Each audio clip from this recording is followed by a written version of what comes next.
7:05 right here on today's hit music. It is Q92. Good morning, everybody. Christian here with you. Lauren here with you. We are now in the 7 o'clock hour of the Q92 morning show.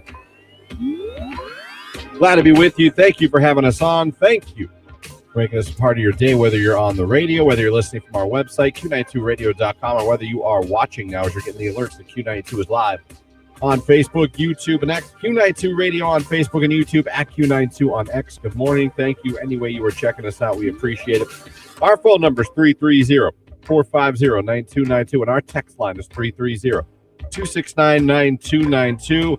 What do we got for you here today? Coming up now in the 8 o'clock hour, getting a finalist for Post Malone and Jelly Roll in Cleveland with the overnight hotel stay and gas. We give this away tomorrow morning in the 8 o'clock hour. So this is your last day to become a finalist with us, with Nicolina, and with J-Dub. We're going to hit that cue to call in the 8 o'clock hour. We're also going to get a finalist on the live video stream. All you're going to want to do is head over there, click the like button in the comments section. What are we doing today, Lauren? Music notes. Music notes. The like and music notes. If you want to be a Post Malone Jelly Roll finalist, we're going to pick someone randomly that does that in the at the end of the 9 o'clock hour, make you a finalist. So we have that for you. 8:30, Rich DeRozier from the Pro Football Hall of Fame. At 8 o'clock, also Your Call Wednesday. And around 9:15, Georgia Paxos from the Canton Greek Fest going to be here in studio. It is that time of year, folks. The Greek Fest is here. It is a Canton tradition like no other. It is an amazing event every year. We're going to tell you all about it around 9:15 this morning. So looking forward to that. Hopefully you guys are still enjoying this amazing weather we've been having. Last few nights, man, I've just been sitting on the deck with my family, just chilling. There's nothing wrong with that. Just to be outside. Yeah, we went, we actually got in a quick 9 holes of golf yesterday. Did you? Yeah. Where'd you play? This par 3 course in Suffield. Suffield? Yeah. Don't know where that is. It's on the way to Kent. Towards Kent. Good old Suffield, Ohio. They have a high school? Is there a Suffield High School? I believe there is. Suffield. I don't know what their mascot would be. Is there even a high school? Looking. Good question. Yeah, it's Field. It's Field Local. Oh, Field. Oh, there you go. The Field Falcons. Mm-hmm. Familiar with the Field Falcons. I don't know why I didn't realize you guys were Suffield. I thought it was Field, Ohio. Oh. Didn't know there was a Suff. So well done. No, it's like Mogador-ish area. Oh, I love me some Mogador. Yeah. Love me some Mogador. A random fact guy is here today with our random fact of the day. Diesel fuel was named after Rudolf Diesel, a German mechanical engineer who first invented the comprehension ignition engine in the 1890s. The engine required a specific type of distillate fuel to run. It was initially designed to be highly efficient and capable of running on various combustible liquids, including vegetable oil. I've heard that you can use vegetable oil to in your car fuel a car. I don't think it's recommended. No, probably not. I can't imagine. I remember seeing a conspiracy theory once where some guy invented how you could do it with water, and then he died. How? Seriously. I forget how. Weird car wreck or something. What do you think? It was like an executive That's what they were hinting at, like that someone was like, no, this will this will destroy the oil industry. Why would the car guys care about the oil industry? I don't know. I didn't really go that down deep, and I just came across and I was like, oh, okay, another one. Or maybe it wasn't a car guy, and it was just someone from the oil industry that it was like, no. Whacked him. Yeah.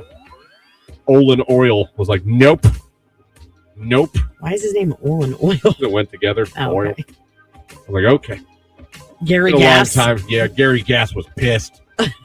Peter Petrol. He was, man. Fred Fuel. I could go all day. Yeah, I see. Yeah, I went down that rabbit hole once.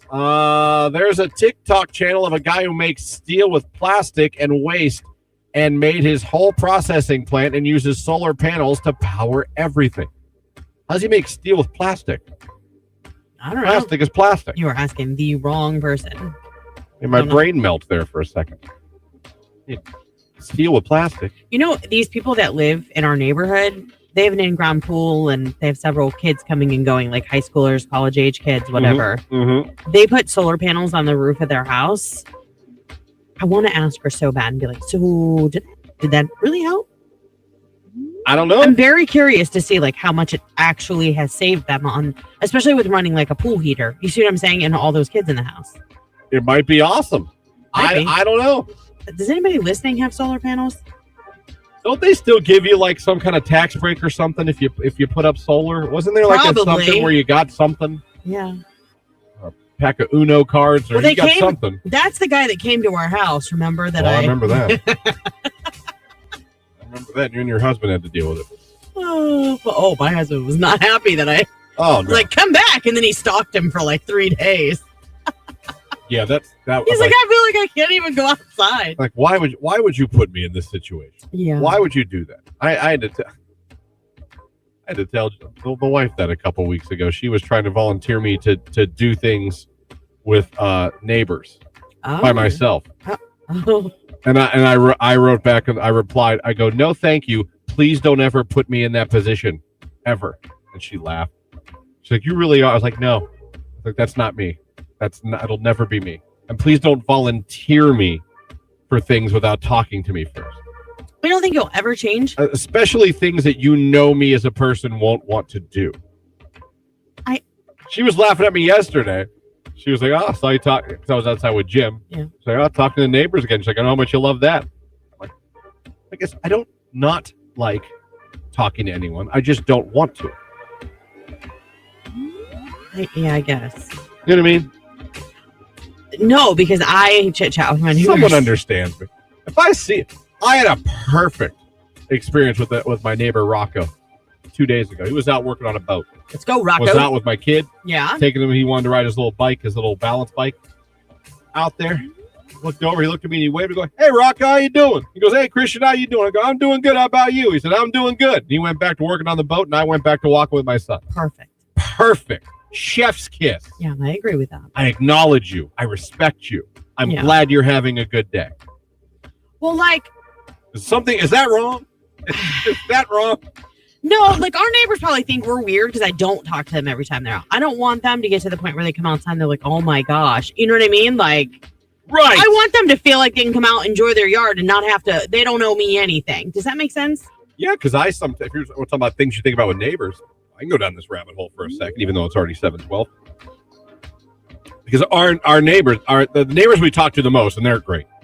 And they have a kid that's Jimmy's age, and they're like best friends. Right? They play all the time. They always, if Jim sees them outside, he wants to go outside. Yeah. But sometimes I'm a little hesitant because I don't want, and they're always awesome, and they always want to, but I don't want them to feel that they can't just go outside with their kids and just be a without family. us all coming out. Right. You know what I mean? Yes, I do. Does that make any sense? Yes, I do. I want that to where our kids play together and we talk and we hang out. We've brought lawn chairs over to their driveway, but I don't want them to feel like they can't go outside without us coming running over. There was a kid in our neighborhood. This is when the kids were younger. If we even so much as stepped foot to where we were visibly outside of the home's interior, he was there. Yeah. Well, there was actually 2 kids. The one kid would try and use snacks and drinks to entice my kids to come out of the house. Like he'd come down and he'd have like this bag full of like juice boxes and snacks, and he'd be like, "Hey, you guys want to come out and play? I brought some snacks." We're like, I kind of do now. They'd close the door and the kids would be like, "Oh, he's bringing snacks, but I still don't want to go out and play." Yeah. They were probably like, I don't know, 3rd and 5th grade when this was going on. And then the other kid wouldn't leave us alone. Like I'd be like, it's time for us to eat dinner. He'd be like, okay, I'll sit here. I'm like, but you're not going to. You're going to go home. We're going to eat dinner.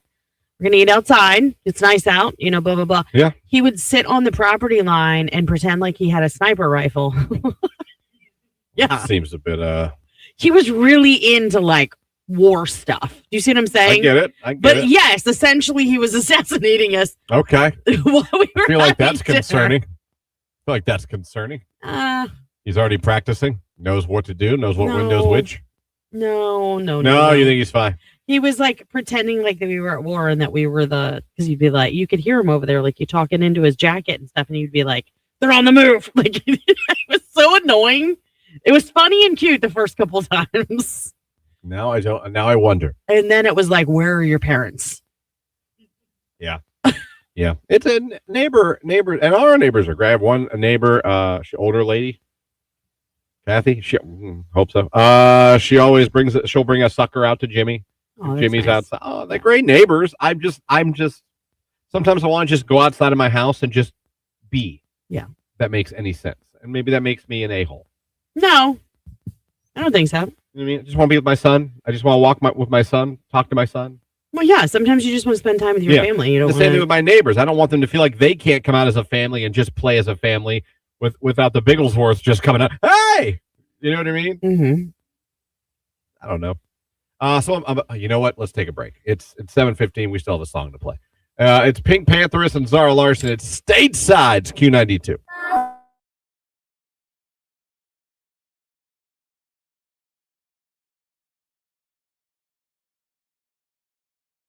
Random fact today, William H. Taft was the first president to throw out the first pitch at a Major League Baseball game. He threw a ball from his seat to Washington Senators pitcher Walter Johnson in the year 1910. That was before my grandma was born. My great-grandmother. Wow. 1910. 1910. When did baseball really start? When did they start playing baseball? 1800s. Was it? I mean, yeah. But I'm not. That's a genuine question. Yeah. Can you imagine what those first games were like? Everybody was all dressed prim and proper in the stands, sweating Hello. butt off. 1846. Yeah.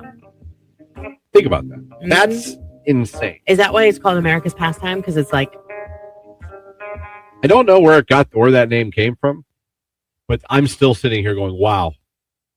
Modern baseball officially started June 19th, 1846. The first recorded game under a formalized set of rules was played in Hoboken, New Jersey. Hoboken? However, the game did not have a single inventor. It evolved gradually over centuries from older English bat and ball games like cricket and rounders. I could see that. Cricket's very similar-ish. Crazy. Man, 1846. Well, you know what I got to know. So I know you stay up in 1846. Stay up to watch that game last night? Where they? Yeah, I did. Yeah. James K. Polk was the president when baseball started. James K. Polk. Cool. That is insane. That is going. To give you perspective, he was only the 11th president of the United States. We were on President 11 when baseball began. What? Isn't that fascinating? No? All right. Riveting. It's very fascinating to me. Time that we think about that. That's crazy. We've had presidents in this country in the if you think about 17, 18, 19, 2000, that's crazy to me. Crazy to me. Absolutely insane. Anyway, good morning, everybody. Christian should wear his salmon jacket and his pointy dress shoes. Not wearing the pointy dress shoes. The salmon jacket, though. I love my salmon jacket, actually. I think then wear it. You should wear it. I hope to never have to wear the pointy shoes again. I was not a fan of point. That's not me. That's not my style. I like a good rounded shoe. I think pointy, you're just trying too hard. Good on you, though. Tony wouldn't have worn them. He would have been like, I'm not wearing those. He literally would have refused if I would have brought them home. She thought I looked nice in them. I thought you did too. I saw pictures. It's just not me. Pointy shoe guy is not me. I look a little. I kind of side eye people with pointy shoes. Oh, stop! I do a little bit. There's some judgment. I'm not saying it's fair. Wait, men and women? No, men. Just men. In pointy shoes. Okay. Yeah. I kind of put you in the same category as jeans with flip flops guy. I kind of put you over you're in that group. You guys go sit over there by the punch. Oh, what about Kenny Chesney? That's what he lived in his whole life. Kenny Chesney? But yeah, that's what he wears. I'm not a fan. I don't think I should ever see men's toes. Unless you're on the beach. Beach, totally understandable. Flip-flops on the beach, flip-flops at the pool, absolutely understandable. Yeah, I don't like flip-flops at the bar. I don't like the summer dinner time goer that is walking into a restaurant with flip-flops on. Dude-wise. And again, should there be danger, good luck running away with flip-flops. You're going to trip or you're going to rip open a toe. You sound like Tony. There's so many things if you have to run. Good luck. Good luck in your flippy-flops. Anyway, 7:13. We're off and running as always. It's Somber Home Wrecker on Q.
Armor, Chrysler, Dodge, Jeep, and Ram, where nobody sells them for less. Q92. We're going to warm you up today. We should get you close to 80 degrees, a degree or two either side of that. Bright sun and blue skies all day long. It's going to be a dry overnight as well with clear and starry skies. Calm winds, our low about 54. From the 3 News Weather Center, I'm Mark Johnson. Thanks, Mark Johnson. 7:22 on your Wednesday morning. Another gorgeous day ahead. It is 51 and sunny in Canton. Alex Warren, Fever Dream on Q. Turn it up.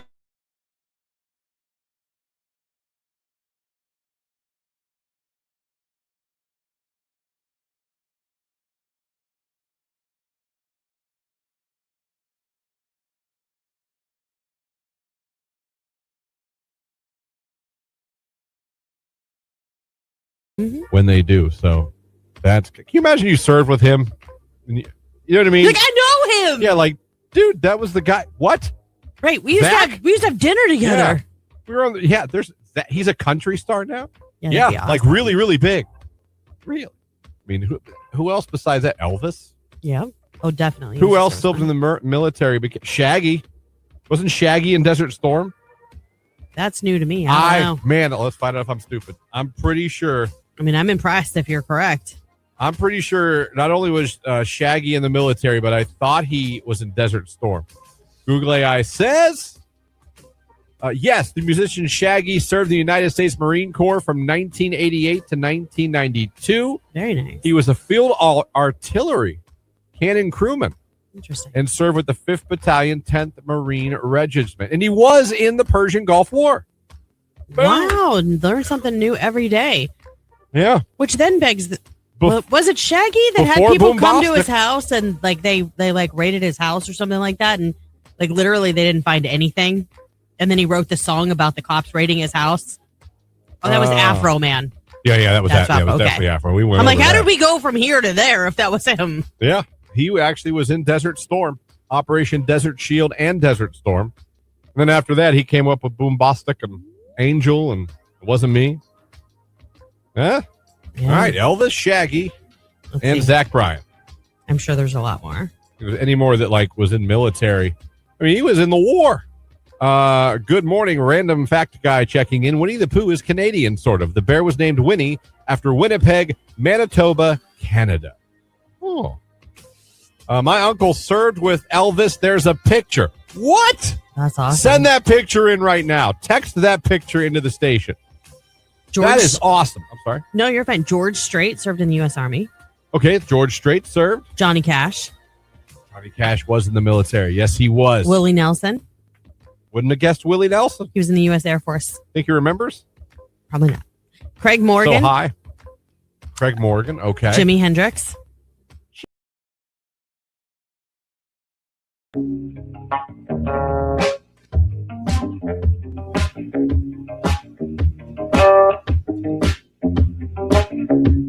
$7:25 right here on today's Hit Music Q92. Good morning, everybody.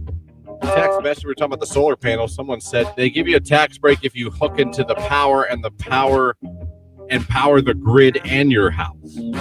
Oh. That's when you get the tax break, someone said. Mm-hmm. All right. Our neighbors don't do anything. We see each other, don't say anything. We just keep on walking, LOL. There's this guy that's lived across the street from us for 20 years. I mean, we'll be in this house 20 years this year. So pretty much the whole time we've been there, he's been there as well. Never talked to him. Actually, that's not true. Tony helped him one day. They got stuck in their driveway. And then I think he said thank you. But that was it. There you go. And that's okay. We just don't want to talk to anybody. Our next door neighbor we know really well. He'll just pop over. Like we were setting up a tent for a party and just came around the corner of the house. He's like, howdy, neighbor. Hey, he never stays long though. There you are. It's like a 30-second, like, how are things? Good. That's how are the kids? Good. And then he leaves. Now, I'd be great with that. Yeah. Pop on over, then like. He used to be more fun though. He used to like care. Like if we were doing rock band or something, he'd jump in and play with. Like if we were doing it outside in the garage or something, like he would hop in. But now he's a little older. Just hop into your rock band as a family. Yeah. I don't know if I'd like that. I mean, we just hand over the drums. No. You're not playing. Give me a guitar. Yeah, I won't. We just got solar panels last year, and our bill was $5 last month. Tax credit expired last year. Nice. Wait a minute. Your bill was $5. Solar's that. How much was the upfront investment though? Like that's what yeah. What does it cost to go solar? No, I do not want the salesman to come back to my house. I do. I want them all to go to our house. That was like house almost grounds for divorce. It was so bad. You threw them to the wolves. You're like, you deal with this. Well, and then he got mad at my husband when my husband was like, "Yeah, we're not really interested." Remember that? I even took a picture of him, so I was like, "Yeah, because you made it sound I told like you were." I said, if something happens, we end up attacked or dead or something. There's a picture of him on my phone. Have the police start there. Mm-hmm. Yeah, you threw Tony the Wolf. You're like, I'm not dealing with this. You deal with this. And I made it sound like we were interested. Well, he always says the outside stuff's his domain. But you made it sound like in his direction. You guys were interested. I was a little interested. He's like, you were interested. I was not. Like, I was curious. Maybe is a better. Well, yeah. I don't know what all goes into going solar. I don't know what the costs are to put it up on your house and all that. I have no idea. But people that have done it, I haven't heard a lot of people that have done it be like, well, that was a terrible decision. We had them taken off. Screw that. Well, I think probably somebody has had a bad experience. I mean, it depends on who installs your panels, how good they are at charging. Like, you know what I mean? And I guess it depends too on the season, right? So like if we have a lot of rain, like we started the season with, you're not getting as much from them. Yeah, I'm not going to pretend I even know how solar works. Well, don't you have anything that charges in the sun at home, like a little like light or a globe or probably? Okay. You have solar powered lights that come on at night. How the hell's that work? Where'd the sun go? No, the sun charges it all day long, so it can go all evening when the sun is not there. But how does it know to go on? It has like a dusk at dawn, like it'll when it gets dark enough, they just come on. That's just weird. It's inside it. Yeah. Even if it's not plugged in. Yeah. Find that weird. It's got power from the sun. Does it need plugged in? I still don't get it. I mean, I get it, but it's one of those things I get, but I don't get. I've talked about that before on the show. There's things in life you get, but you don't get. Yeah. I get it, but I don't get it. Right. Like, oh, the sun charger. Well, what's it charge? What's it charging? So it charges this light, and this light just knows it's dark out. I'm going to turn on now. I have all my energy from the sun. What tells it it's dark? The little sensor as it gets darker. You've never put your hand over a solar charge thing and like all of a sudden it comes on in the middle of daylight? Never. Because you're blocking. No. Oh, okay. No. I don't have a ton of solar things in my life, I don't think. I don't think you do probably. We have solar lights on the outside or on the deck and on the steps going into my house. You just think they're magic? I didn't know. I knew there was solar. I just go, okay, that's solar. Are you sure there's solar? You know what I mean? I guess they don't come on till the night, and there's no switch, nothing. They're not plugged into a damn thing. Okay, so they're not on time. But every night and every morning I leave for work, I see the lights on the stairs. I see the lights on the back deck. I'm not gonna lie, when you told me that the solar charges it all day, that clicked for the first time in my brain because I never figured that out. However, I don't know. I still don't get how you for admitting it, though. I said it's one of those things I get, but I don't get. There are things in life all of us get, but we don't get. We know it. You could say it. You go, yeah, it's this. It does I'm this. trying to think of an example. Like, but if I say, how does it I do? agree with you. It's like pinpointing what that is in your own life. Yes. Text message. It's got a light sensor electric car has, and it turns on when the lights certain amount of light. Well, then follow up. Oh, talk to text is screwing me today. I said your car has a light sensor that works the same way when it dims your lights on the inside or brightens them. That didn't help me. But thank you. Thank you. This is all you need to know. For those solar things that have the little pad or whatever where they charge in the sun, that little pad takes in all those UV rays, and there's a little battery in there that's like, ooh, yummy, yummy, yummy, yummy. And it eats all the sunshine rays, okay? All right. And then think about it like a Care Bear. At night, when it gets dark, it exudes all this energy that it just ate up. You know, like how the Care Bears' bellies, when they would form together, they would be like, shh. Yeah. That's the light that comes out of it at night when the little sensor inside goes, okay, everybody, it's time. Charges all day, and then a Yeah. sensor, and it goes, it's dark out. Yeah. Turn on. All right. All right, I guess. Someone says if you buy solar outright, then you reap all the benefits. There are assistance programs that help you buy them, but they reap the benefits of the power return. Several different ways to go about it. In the end, it's very hard for a return on investment. It usually takes about 15 years. Okay. Like they start paying you for power you're producing for the grid. They're like, hey, here's some money. Here's $10. Thanks for the power. I mean, if the electrical grid goes down, if you're solar, you're good. Golden. You know what I mean? So I get it. In a storm, the power goes out, anything like that.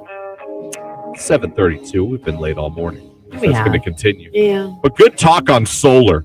It's pink. Raise your glass. It's Q92.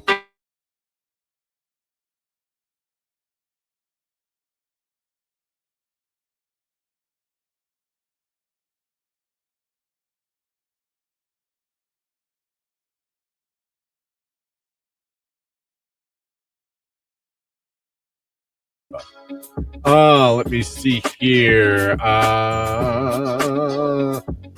No, Christian. Pointy shoes are very European, someone says. Okay. European. Well, I'm not European. I'm an American. So I'm going to go with the rounded shoes. So that's what I'm going to do. I went and had to get another jacket yesterday at the store. Went and got that. Got my first pair of 6-pack of adult socks. Not gonna lie, like dress socks? Yeah, not gonna lie. Up until now, I have never owned. Are you serious right now? I think I didn't realize they make nice ones now. I thought they made Christian, they have made nice ones since the beginning of time. No, they make those stupid black ones that are you almost see your toes through them, and they're just gross and weird and silky, and they're awful. And like, unless you're a man of the Lord, you shouldn't be wearing them. They're just gross feeling. I hated them. I'm not gonna lie. If I've been to your wedding or funeral or baptism, whatever, I may have had nice slacks on and stuff, but I had Nike socks on underneath. I figured you were gonna say no shows, to be exact. Well, at least they're no shows. Yeah. Well, not if you're now. No shows aren't as in now as they used to be. You remember when as a child you could fall off the top of a skyscraper and you're like, I'm good. Yeah. And like you said, you turn your neck to park a car and you could be hurt for a week. I would electively jump off the top of our swing set. Like, I used to do that where you swing as high as you can, leap off it. Yeah. And I was good. Yeah. I was like, fine. Yeah. Even if you fell, your feet lost would control. tingle a little bit, but that was it. Then you're off on your way. Remember that flailing your arms and legs? Oh yeah.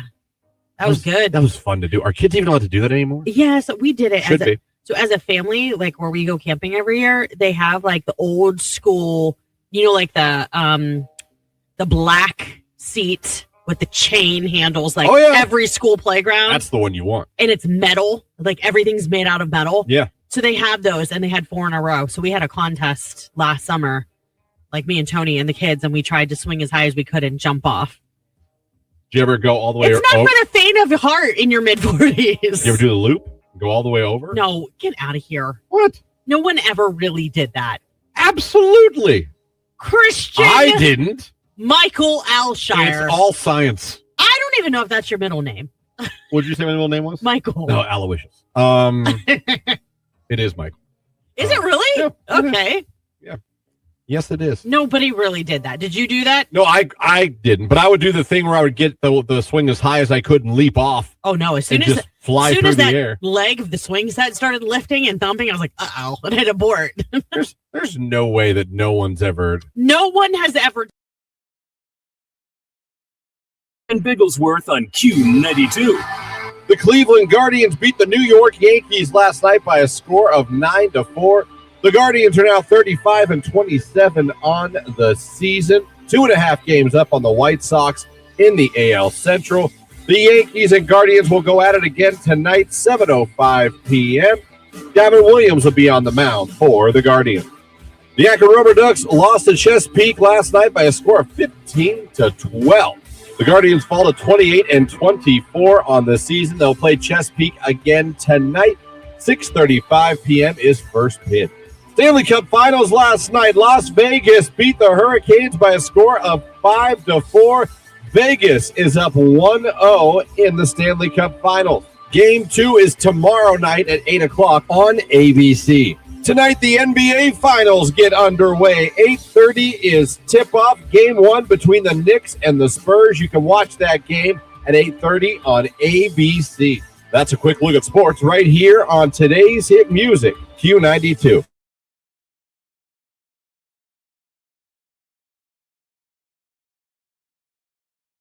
Scientists are able to identify gases and compounds like ethyl formate through spectroscopy. Basically, the gases emit or absorb light at different wavelengths. Wavelengths are their fingerprints, allowing scientists to identify known gases in a laboratory setting.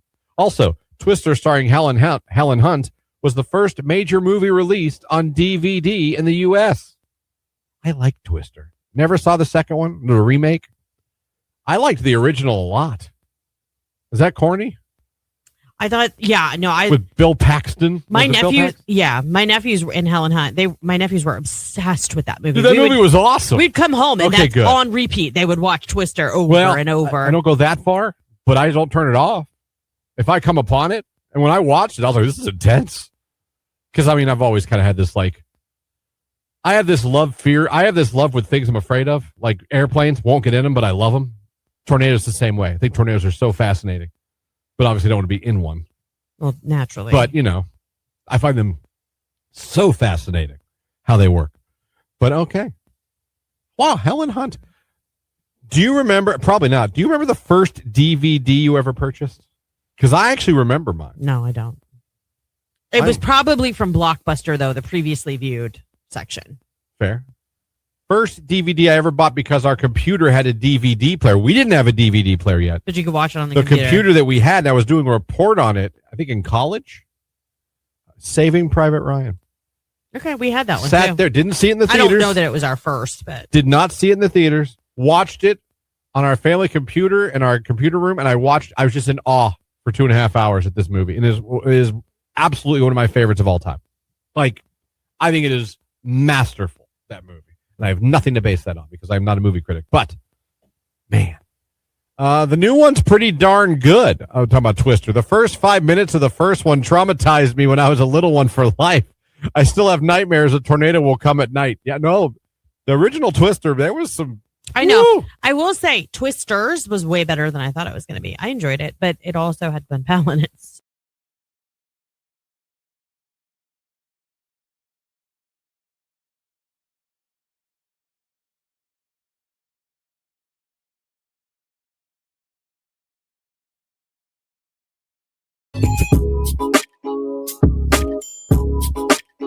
7:40 right here on today's hit music. It is Q92. Christian and Lauren here with you, hanging out. Text, good morning, guys. Marsh checking in. Hope everyone has a great hump day. Marsh, good to hear from you as always, buddy. Hope you're having a good hump day, too. It'll be another absolutely gorgeous day. Hopefully you guys are going to get out and enjoy it. Don't forget, next hour, big hour, Your Call Wednesday starting at 8. We're getting a finalist for Post Malone and Jelly Roll with the overnight hotel stay and gas. And we'll be joined by Rich DeRozier from the Pro Football Hall of Fame, getting closer to Hall of Fame week.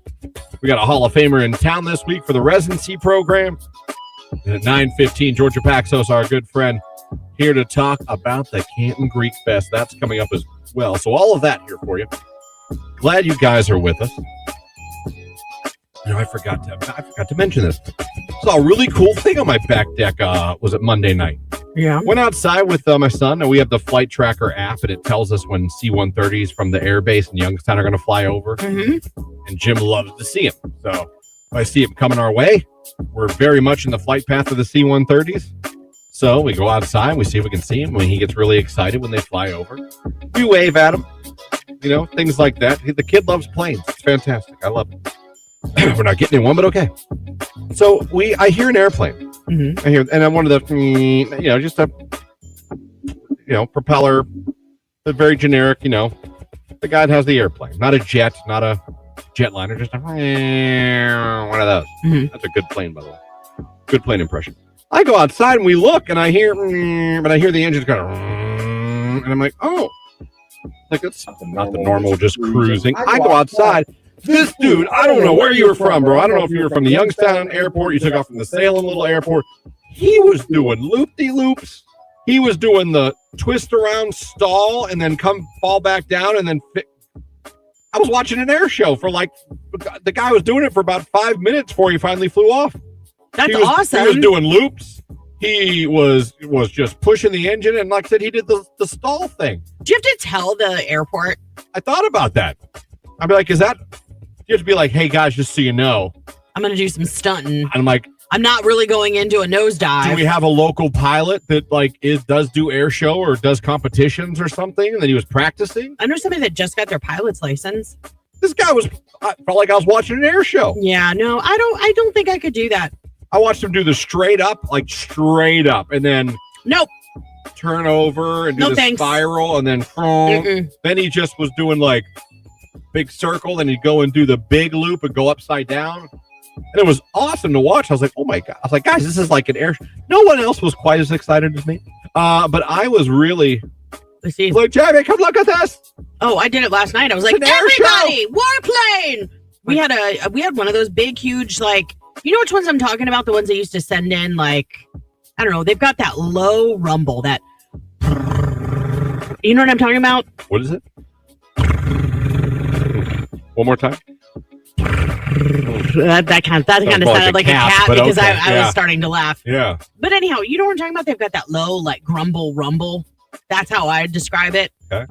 And it was I had to have been an Army plane because it was Army green and it had the circles and all that kind of, World War II? Oh yeah. It was a Flying Fortress? I have no idea what it was. I was just like, look, I was getting cheesecake because it was Tony's birthday and we did a cheesecake bar for him instead. We're a little caked out at our house. Anyhow, we were sitting outside with a fire in the fireplace and I was like, it seemed like it was kind of late because the sun was starting to go down. So it was I don't know, probably around 8:00 at night. It definitely wasn't dark out, but it was getting late. But yeah, that warplane flew over. I was like, is there an air show? So maybe with you seeing that was me Monday. Seeing, but it's this week. Is there something going on this weekend that they're everybody's in town practicing for? Is there any type of Google AI, of course, air show going on this weekend in Northeast Ohio? Google AI says no, there are no air shows taking place. Upcoming air shows: the Center Point, the Dayton Air Show, June 13th, Columbus. The Props and Pistons Festival at the Akron Fulton Airport is August 15th and 16th. And of course, the big old Cleveland one, Labor Day weekend. All right, so no. Wait a minute now. No, that's not till the end of the month.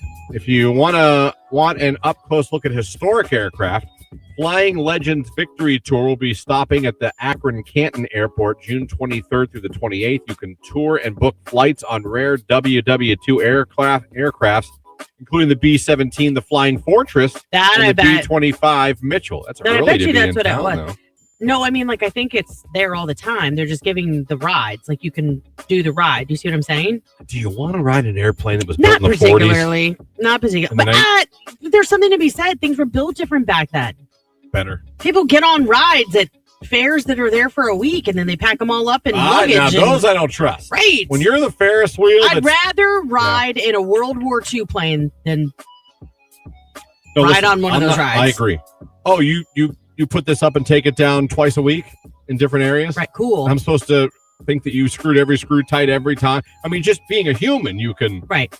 It's not even that you're a bad, but you could just, we're all human. We all sometimes yeah, that's tight enough. Next thing you know, Susie's flying through the air. Oh, dang, Susie. Yeah, the teacup goes over and you go with it. God, I don't know, man. But yeah, kudos if anyone knows or anyone else saw that. If you live in the Austintown, Middle Ridge, Niles area, Anyone else see that dude doing just stunts in his propeller plane on Monday? Because it was kind of fun to watch. I was glad I heard it and went outside because I was like, that engine doesn't sound the same. Yeah, because you figure the local airport has them on radar. Yeah, but I don't know if you have to tell them you're going to do stunts. I mean, if you start going into a nosedive, aren't they going to wonder if there's a problem or if you're stunting? No, you would call them. Be like, Mayday, Mayday. Oh, no. What if you were unconscious and that's why you're in a nosedive? Well, they'd figure it out. Like, oh, that makes sense. Yeah, when emergency services get dispatched. What are you Just saying. doing? Like, oh, okay, that makes sense. I called him. He didn't say nothing back. Yeah, it's like, okay, that clocks. I can't do that. Like I said, we know somebody really well that just got their pilot's license. Actually, I think took their test earlier this week. Like, and I remember when he was telling me he was taking pilot lessons, I'm like, is your wife worried? Because I think I would be really worried. And I don't think she is. Not like I would be. And kudos to her because I'm worried about everything. You do. Yeah. You do. You really do. I mean, could you imagine? What if Jamie was like, I want to be a pilot, and she just kept going up by herself? Like, wouldn't you worry every time? To be honest, that would not shock me if she said that. I know, and that's why I said Jamie, not you. Yeah. She would skydive. She would do that. Tell her we'll go watch her skydive. She wants to. There's things she wants to do just to say she did them. Okay. Like she wants a motorcycle license. She doesn't want to buy a motorcycle, but she wants to have it know that she can drive a motorcycle. My sister has one. My sister has a license, but she doesn't have a motorcycle. Yeah. Yeah. She kind of did the same thing. I think that's what Jake was doing too when he became a certified pest removal person, he had a motorcycle license. Like he was just going for as many certifications as he could. At one point he was. Yeah. At one point he absolutely was. At 7:48, it's Somber Homewrecker on Q.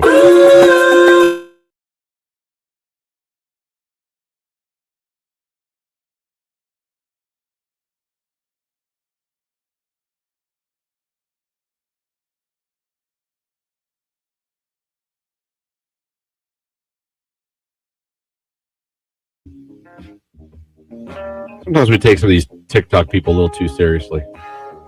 Sometimes they take themselves too seriously. The dating expert said there's a new test that a woman puts you in, and it's called the Hold My Purse test. God, okay.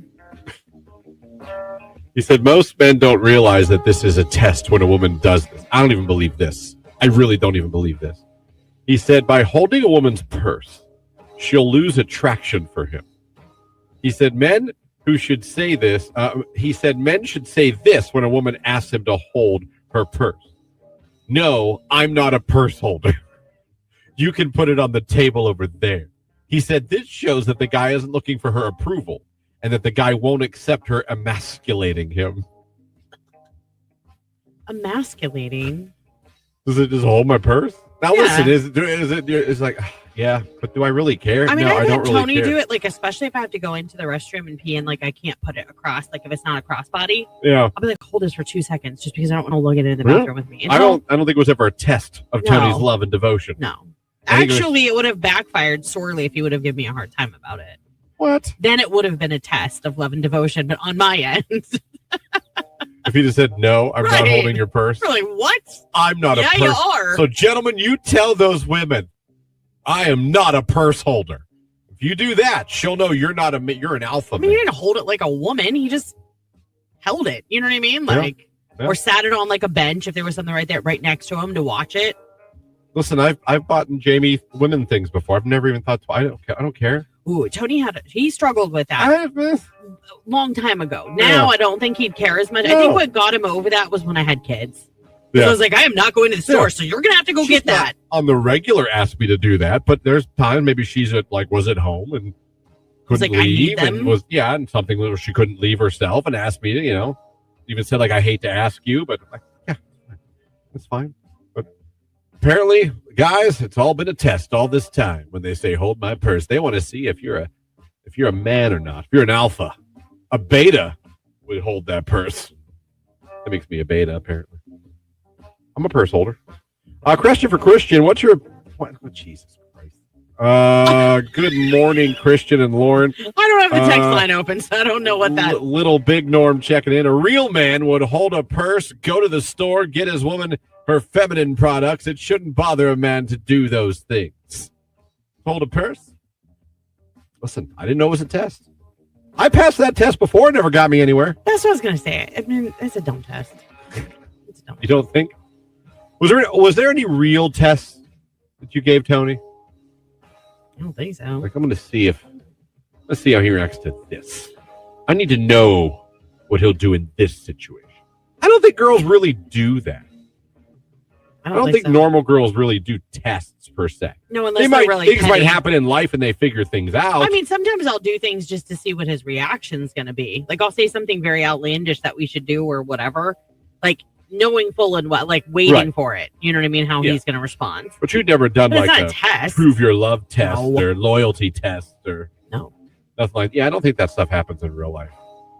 Never have. But gentlemen, just so you know, next time your girl asks you to hold a purse, might be a test. You might want to grab the purse. And if you want to be a man's like man, if you want to be a man's man, what you're supposed to say is, "No, I'm not a purse holder." And then see where that gets you. It'd be a fun social experiment if you guys want to do it and let me know how it goes. Mm-hmm. I mean, it all hinges on her asking you to hold her purse. Right. We'll decide then if this is a dumb test or not. Yeah, I like to put these things into motion. Maybe I'll just text Jamie that right now. No, I'm not a purse holder. You need to wait for the moment to. Don't be purse holders, guys. It's Benson Boone, Mystical Magical on Q92.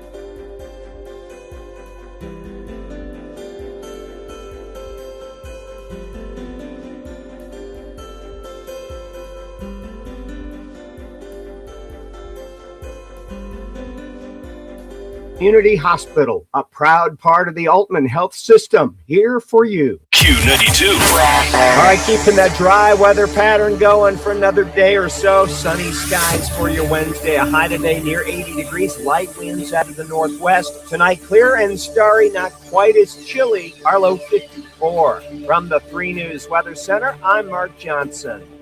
Thank you, Mr. Mark Johnson. 7:54 on your Wednesday morning. Starting off your day with sunshine. It's 54 in Canton. Ton Tricks and Golden on Q.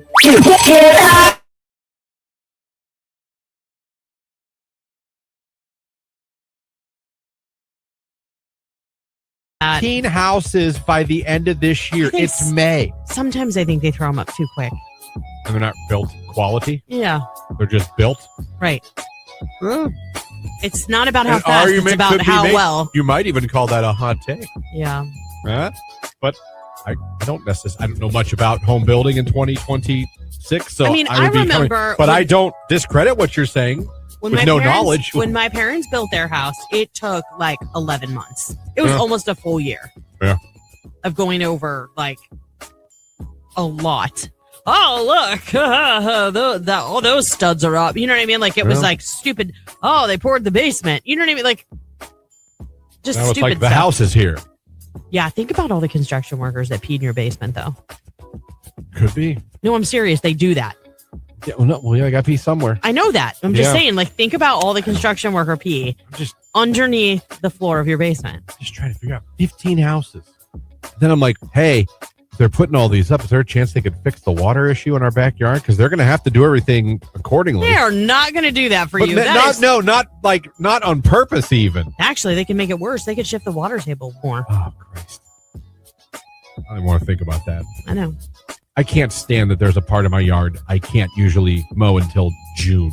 No, it is a because problem. It's so wet. And our neighbors are now. Our one neighbor is getting it just as bad as we are. I'm like, man, this sucks. So yeah. So that's interesting to watch. I actually enjoy because in my bedroom on the second floor, like I really have a great view out there, and they're working 7 days a week. Yeah, they're out there yesterday. I know. I remember when we built our house, we were maybe like the 10th house in our allotment. I used to get so mad because it would start at like 7 o'clock in the morning, and I was in high school. I mean, it was so loud. with the pneumatic, like it's the loud air out there. nailer Yeah. and the hammers, and like it was so irritating, and it went on for like a year and a half. Yes. So we'll see. No, it's noisy. I wouldn't say crazy, no, but you hear it. You're in the, like when they're on this side right now, they're on the back side. But when they are this side, you do hear it. I mean, I will say, new lumber or like walking into a new construction home.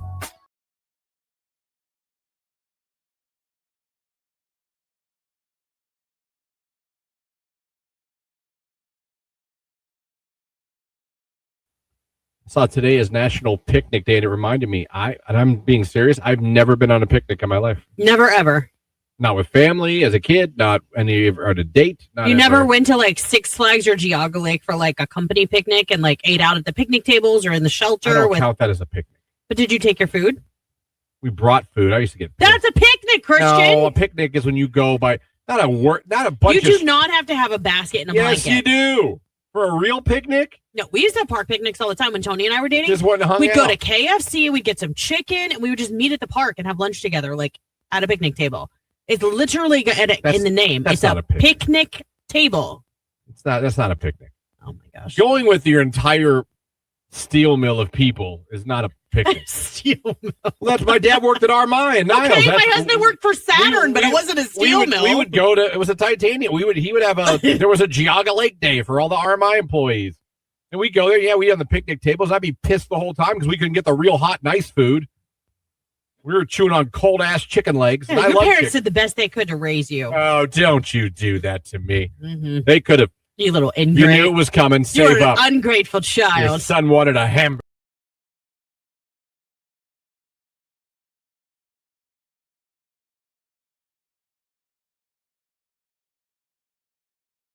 Random fact guy on the check line checking in. The phrase feeling blue originates from the maritime tradition of flying blue flags if a ship lost its captain during a voyage. The term quarantine is based on the Latin term quadragianum, meaning 40. The word quarantine started during the 17th century boating, where ships were held for 40 days to ensure they didn't bring diseases into port. That makes a lot of sense. It does make a lot of sense. I mean, you had a lot of people coming, like, from all different backgrounds, all different, you know what I mean? Throwing them all on a ship. They're traveling together. I mean, you get a head cold. I mean, every time I fly, I've always gotten a head cold within like 2 days. Every I time. get that. We're home. Yes, you are. Stay And there. I'm sick. Yeah, and you will stay there for 40 days, please. Yeah. Enjoy. You were on there for months. You can do 40 more days. Good morning, After Girl checking in on this gorgeous morning. It is, isn't it? I mean, you think about it. They didn't even know how to sneeze into their elbow. They didn't. No. We don't know when that started. We had Random fact, where you Fabrizio at on over that there just one? hacking everywhere. On each other in those little rooms. Yeah, Already sorry. Smelly. I'm and still fish. thinking about the quarantine thing. Go ahead.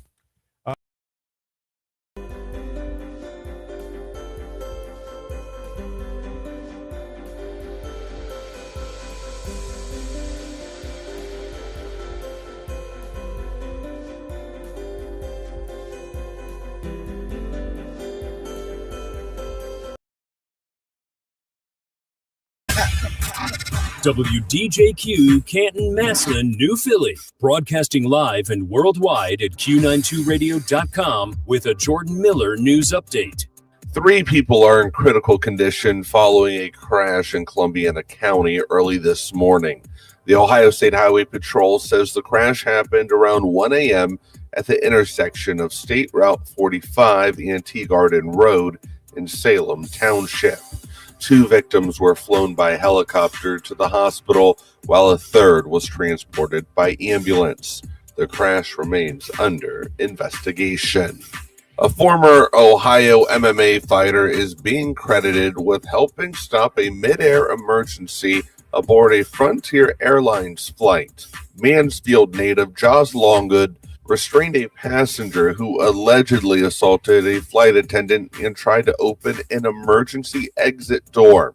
The plane made an emergency landing in Miami, and thankfully, no injuries were reported. The Tuscarawas River turned red in southern Massillon this week. but city officials say that there's no danger to the public.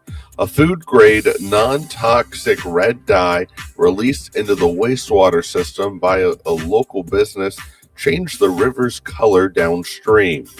The Ohio EPA and local hazmat officials have reviewed the incident and say that the dye is not harmful to people, plants, or animals. With your latest Q92 news, I'm Jordan Miller. This news update is brought to you by Bob and Pete's Floors, making happy feet for more than 30 years. You gotta go to Bob and Pete's for happy feet. Well, you're outside.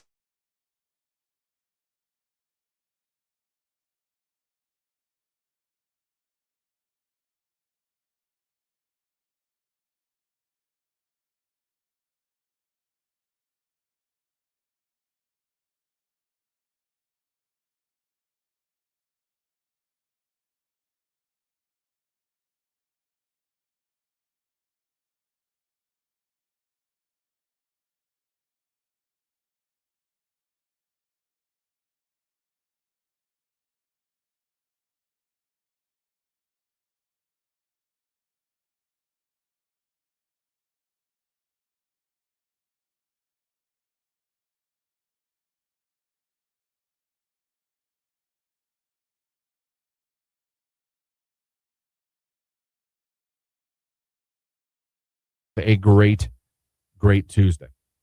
I'm trying a new day, a new drink today.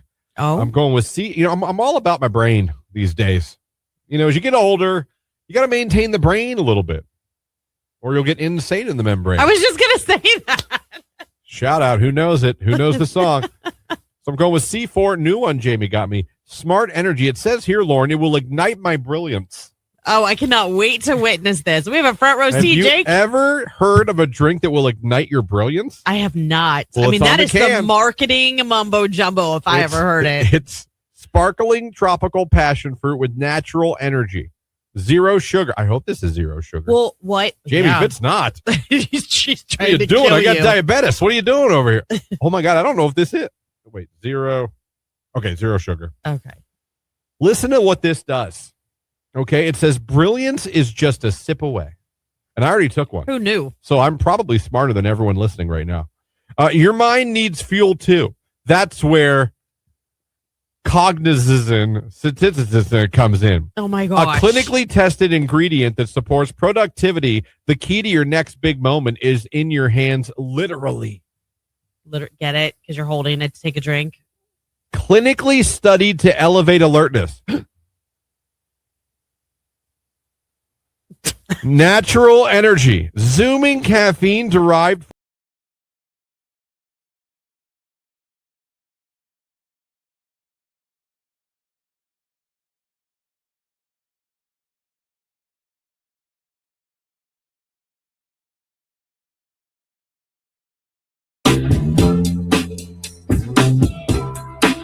.804 right here on today's Hit Music. It is Q92. Good morning, everybody. How we doing out there?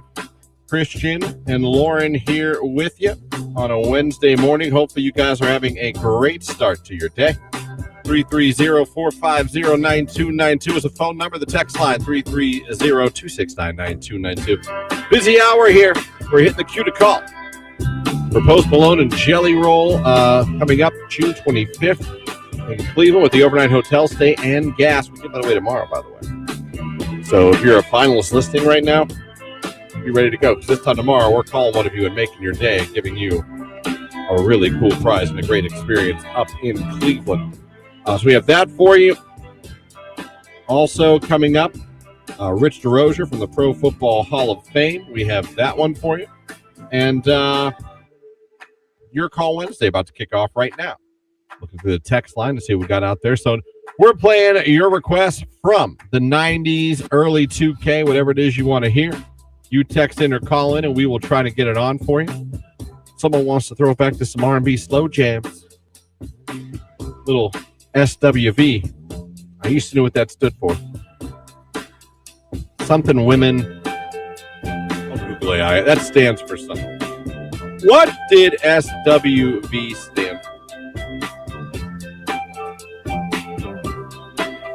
Oh, Sisters with Voices. Sisters with Voices. If that don't make a lot of sense. Yeah. There you go. They were formed in 1988 in New York City. They started out as a gospel group before they turned over to R&B. Get out of town. No, I cannot. How about that?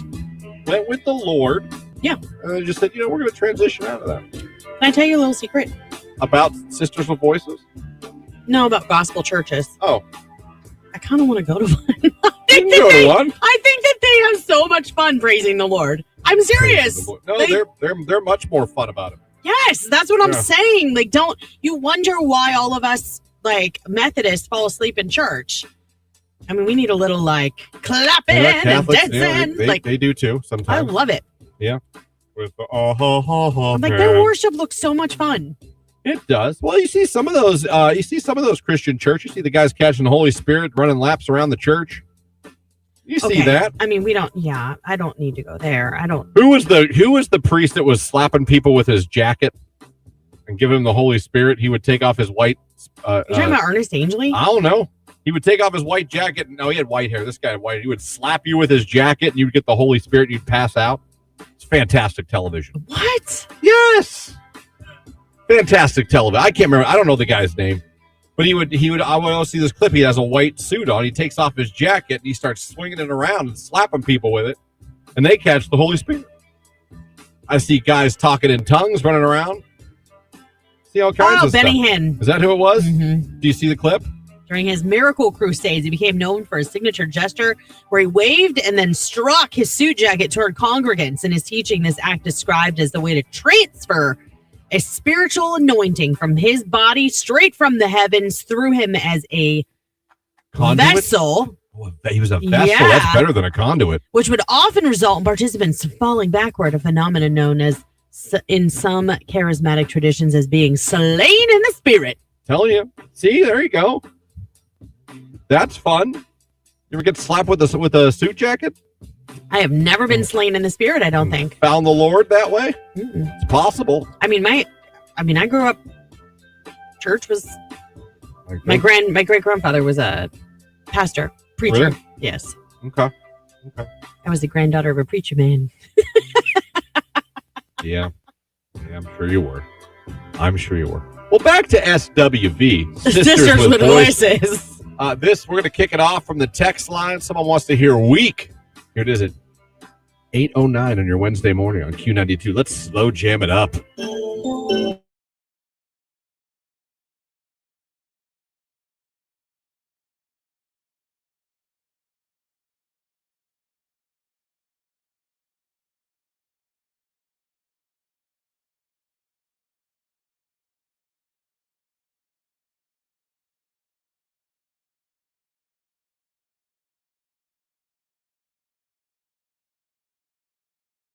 Oh, man. We put a rubber mulch down instead of regular mulch, and it's guaranteed for 12 years, will not fade or mold, and there is no weeding, and it's so reasonable now. We got ours at Menards. I did not know. Fun fact, just now found out they make rubber mulch. Oh, gosh, yes. You know what it's great for? Friends of ours put it down underneath their play set for their kids, so if they fall in the mulch, like, it's rubber. soft. It's rubber. Yeah, mulch will. Yeah, it'll chew your leg up. Yeah. Splinter. Wow, rubber mulch. Yeah. 8:40 in the morning on April 17th, 2026. Just learned that was Adult even a thing. Christian just learned about rubber Didn't mulch. even know it existed. I'll be asking Jamie about it today. You do have to add to your rocks more often than you would think, but still not nearly as often as mulch. We got some people backing up on the stone thing. Oh, I have somebody who said I've had rocks and mulch is still better in my opinion, especially when planting. Removing rocks is a huge pain in the butt. So like if you change your mind, you have to remove all those rocks. You just don't.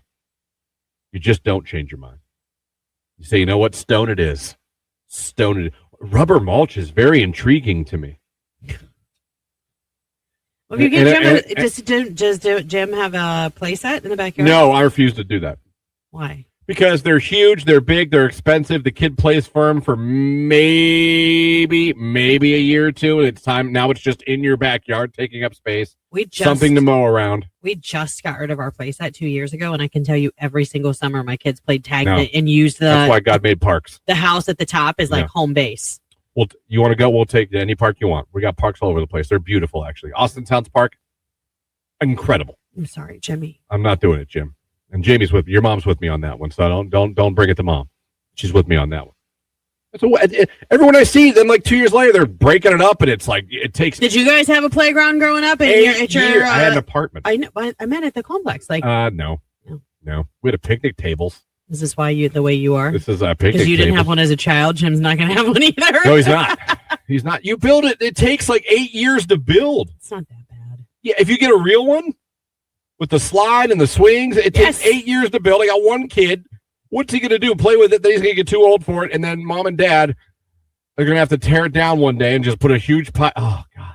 No, we sold ours. They came and took it apart in 2 pieces and trucked it over. And it has now got a second life at someone else's home who didn't have a ton of money to put into it. And I've seen had a little girl who really would enjoy it. 2 neighbors in my whatever you want to call it, cul-de-sac, whatever, have done that. And it just looks awful. I'm like, God, this is actually even more disturbing now that you said that you do live on a cul-de-sac. It reminded me that you live on a cul-de-sac, but you don't have a play yard in your backyard. No. You're kind of like a unicorn. No.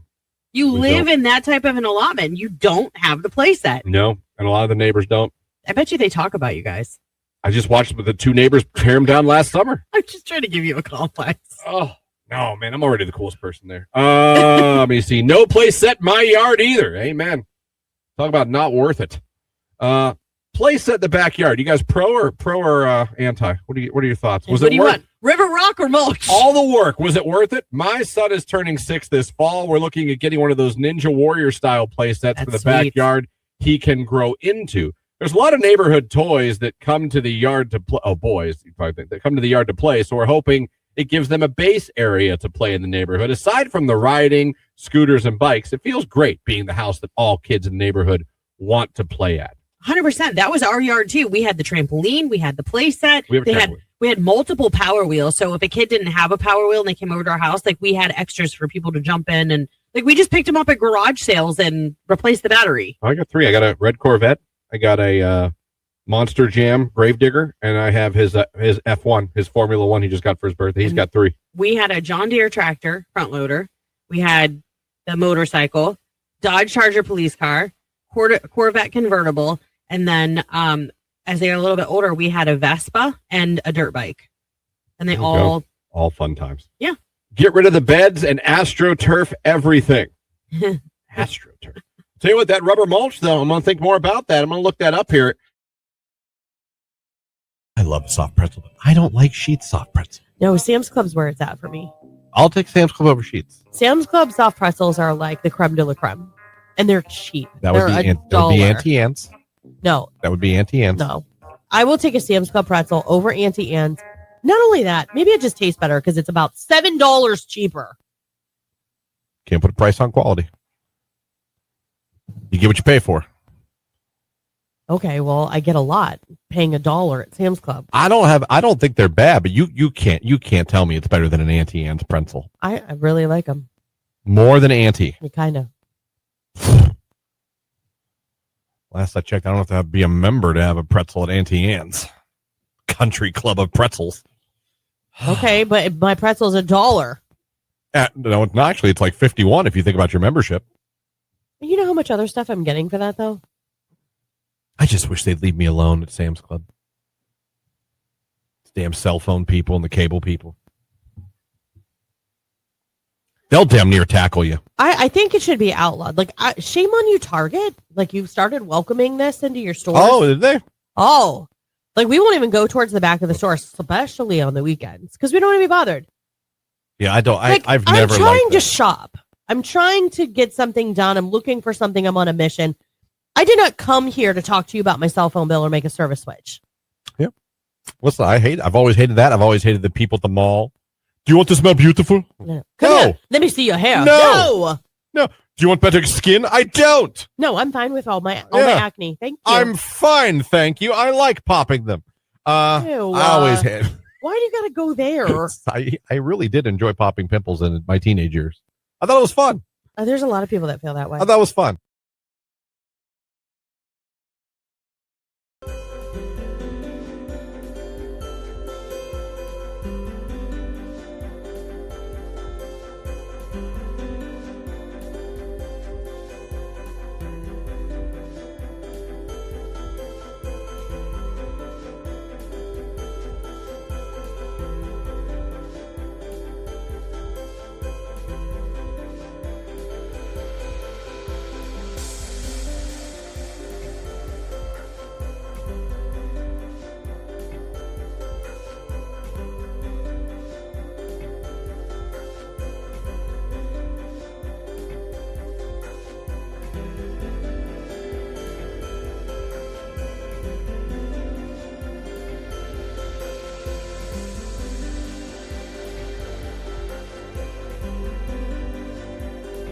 Warm for you Wednesday, a lot of blue skies, and again, for like the 8th day in a row, no rain in the forecast. The high near 80 degrees. Overnight, clear and starry with a low in the middle 50s. From the 3 News Weather Center, I'm Mark Johnson.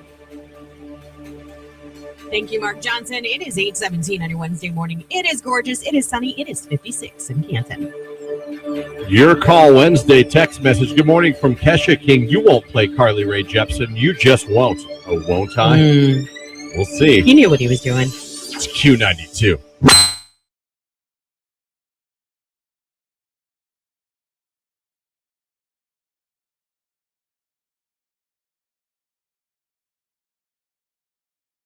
I'm gonna pretend I'm gonna start a podcast. I'm not.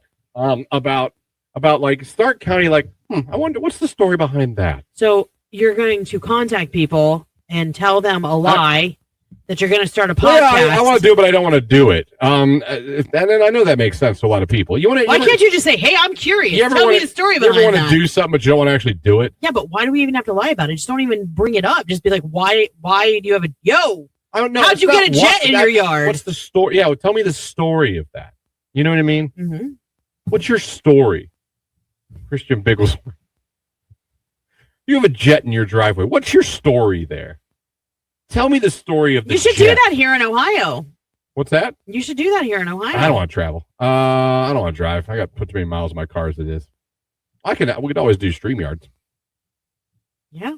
You know what I mean? It could be anything. Yeah. Whoever built the stairs, the McKinley, if they're still alive, the McKinley, they're probably not. I might have to get a spirit box for that one. But like all those stairs, what's the story behind that? Why all those stairs? I think 10 would have been fine. You know what I mean? And tell me if you weren't a pallbearer at that funeral, you weren't pissed. I'm sure you were. All right, let's walk him up to the. Are you kidding me?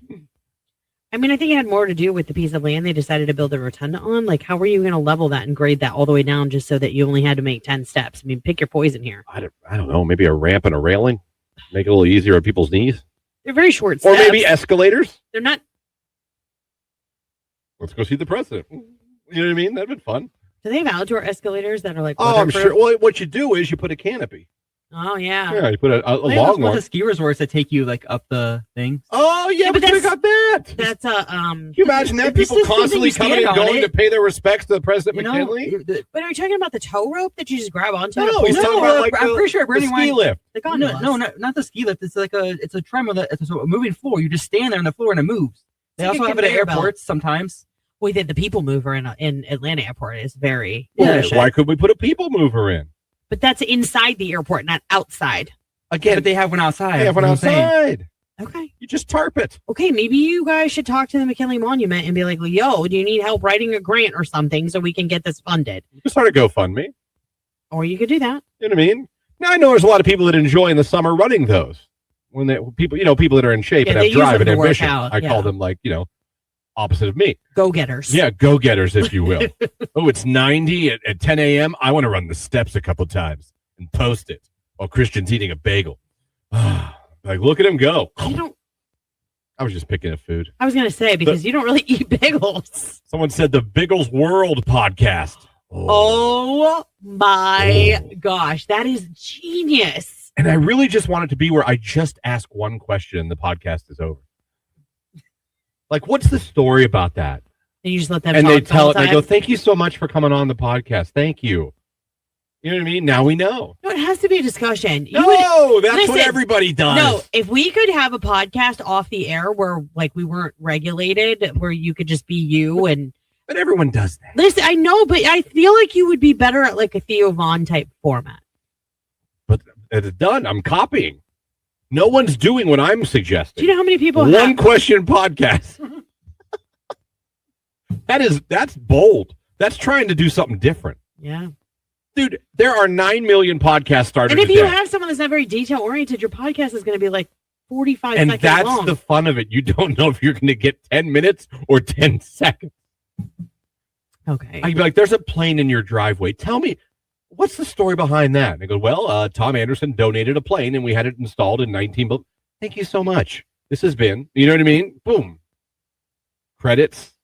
I think Jake's in. I can tell Jake likes it. Jake? I think it's genius because your audience retention time is going to be perfect. Right. Almost. Jake's Because not in. No one's going to like be skipping through it. You know. Yeah, no one's like, oh, Jake's Jesus. not in. Jake's not You in. know what I mean? No. You look at some podcast, you're like 2 hours and 15 minutes. I'm not watching that. Exactly. Are you coming back for this said podcast? Well, this isn't a branded podcast. This is a This is a hobby? Yeah. this is a Bigglesworth podcast. Yeah. We're taking Elmo's world. It's Bigglesworth's world. Yeah. No, it's Biggles World. Biggles world. Like a big world. Big, I Bigglesworth. think a minute podcast is just fantastic. It's not a podcast then, it's a commercial. Jake and I are going to make a demo today, and we'll send it to you. I'd We'll love make to a hear. demo. You know what? I think you should, and we'll play it on Monday for everybody and see what they think. That's what I think.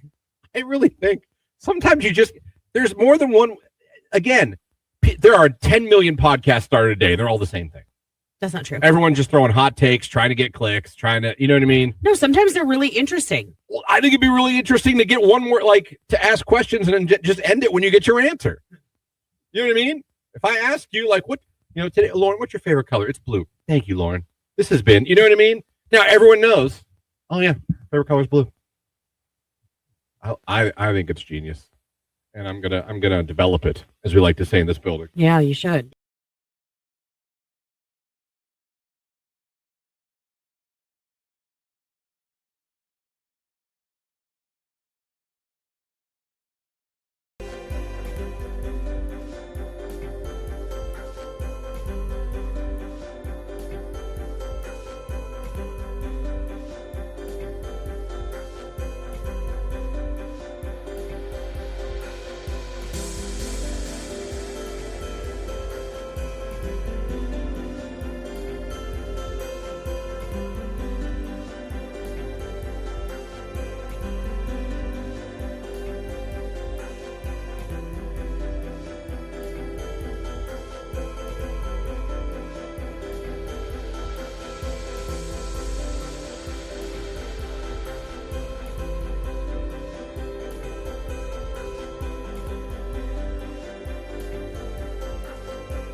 Someone said, fun fact. Human Nature remix, you can hear him say SWV. No kidding. Pharrell's a hell of a producer. His NERD did a lot of stuff with Clips. Obviously, a great collaboration partner with Justin Timberlake for many years. Mm-hmm. So, yeah, no, Pharrell, as great as he is as an artist, you could argue he's been an even better producer of music from the 90s until now. He is phenomenal. Love me some Pharrell. Good job so far on a Your Call Wednesday. Carly Rae Jepsen, SWV, and MC Hammer. Not bad. Pretty good. Not bad at all. Still to come, Rich DeRoche are going to be joining the show here after sports. We still want to play more of your requests on a Your Call Wednesday, so keep them coming. But at 8:27, I think it's time to get a finalist. Call right now and win. Call now to see Post Malone and Jelly Roll with Q92. Here we go. It's time to get a finalist. Last day to become one. Would you like a chance to win tickets to see Post Malone and Jelly Roll at Huntington Bank Field in Cleveland on Thursday, June 25th, with a hotel stay and gas to get you there? We give this awesome prize away tomorrow. Become a finalist right now. 330-450-9292. Caller 10. Good luck. It is Post Malone and Blake Shelton to pour me a drink on cue.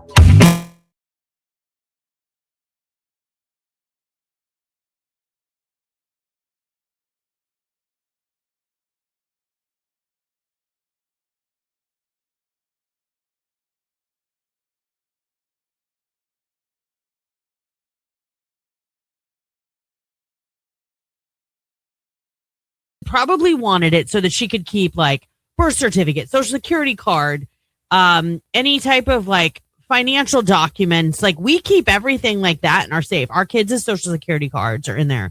Their birth certificates. Ours are. That way, if the house would ever catch on fire, because it's a flame, Retardant. Yeah. Like it should be fine. Like we at least, we lost our house, but we didn't lose everything else that we need to get back on our feet. You know what I mean? Like paperwork wise. You could go and get that stuff at the courthouse. It's all public record. Yeah, I'm grieving the loss of my house. I'm pretty sure I don't want to run in a billion times and ask for multiple birth certificates for multiple people in our household. Why don't you go billion? Just make a checklist and go in once. Why wouldn't we just keep our documents I'll safe? be back next week. I'll just come in with my list. I need this, and this. Just wait until you have to go get copies. Actually, you know what? It I sucks. had to for a marriage license. I had to go in with. For you, I know that. Yeah. I'm talking about for kids and everything. Like when you go in to get your kids' information, if you don't have okay, case in point, when you were born at Mercy Medical Center here in Canton, Ohio, typically you receive a copy of their birth certificate within, 10 days, 2 weeks or so after you have them. We didn't get one for our son. They forgot to send it to you? Yes. So then it was a whole thing because technically he didn't have a social security card because then they send notification, you get their social security card, blah, blah, blah. It was a whole thing. So then we had to go to the hospital, get a birth certificate and all that kind of stuff. And then I drug my feet. So technically he didn't have it. He had a social security number. They sent us a letter about that, but he didn't actually have a social security card. So then I had to go down and provide the birth certificate that we had to fight so hard to get. And all of that. It was a whole mess. That's why I protect our documents to the very highest degree because I had to work so dang hard to get that kid's birth certificate and social security card.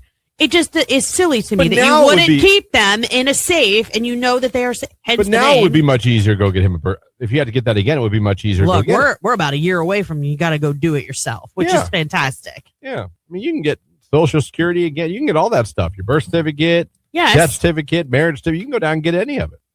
Sure. You know what I mean? So, I mean, if the house burns down. Why wouldn't you just put your stuff in a safe so you don't have to? I'd rather I wouldn't care so much if oh no, my birth certificate.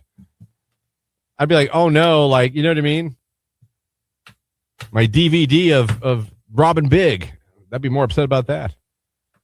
And my football cards. Your home documents that you have about your home loan and all that kind of stuff. It's all digital and online now. Cleveland Guardians beat the New York Yankees last night by a score of 9-4. The Guardians are now 35-27 on the season. 2.5 games up on the White Sox in the AL Central. The Yankees and Guardians will go at it again tonight, 7:05 p.m. Gavin Williams will be on the mound for the Guardians. The Akron Rubber Ducks lost to Chesapeake last night by a score of 15-12. The Guardians fall to 28-24 on the season. They'll play Chesapeake again tonight. 6:35 p.m. is first pitch. Stanley Cup Finals last night. Las Vegas beat the Hurricanes by a score of 5-4. Vegas is up 1-0 in the Stanley Cup Finals. Game 2 is tomorrow night at 8 o'clock on ABC. Tonight, the NBA Finals get underway. 8:30 is tip-off. Game 1 between the Knicks and the Spurs. You can watch that game at 8:30 on ABC. That's a quick look at sports right here on today's hit music, Q92.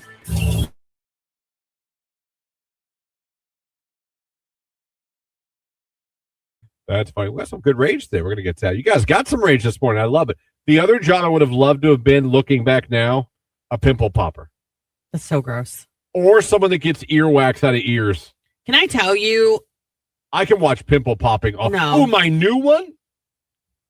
I like what I'd love to be someone who gets barnacles off of turtles.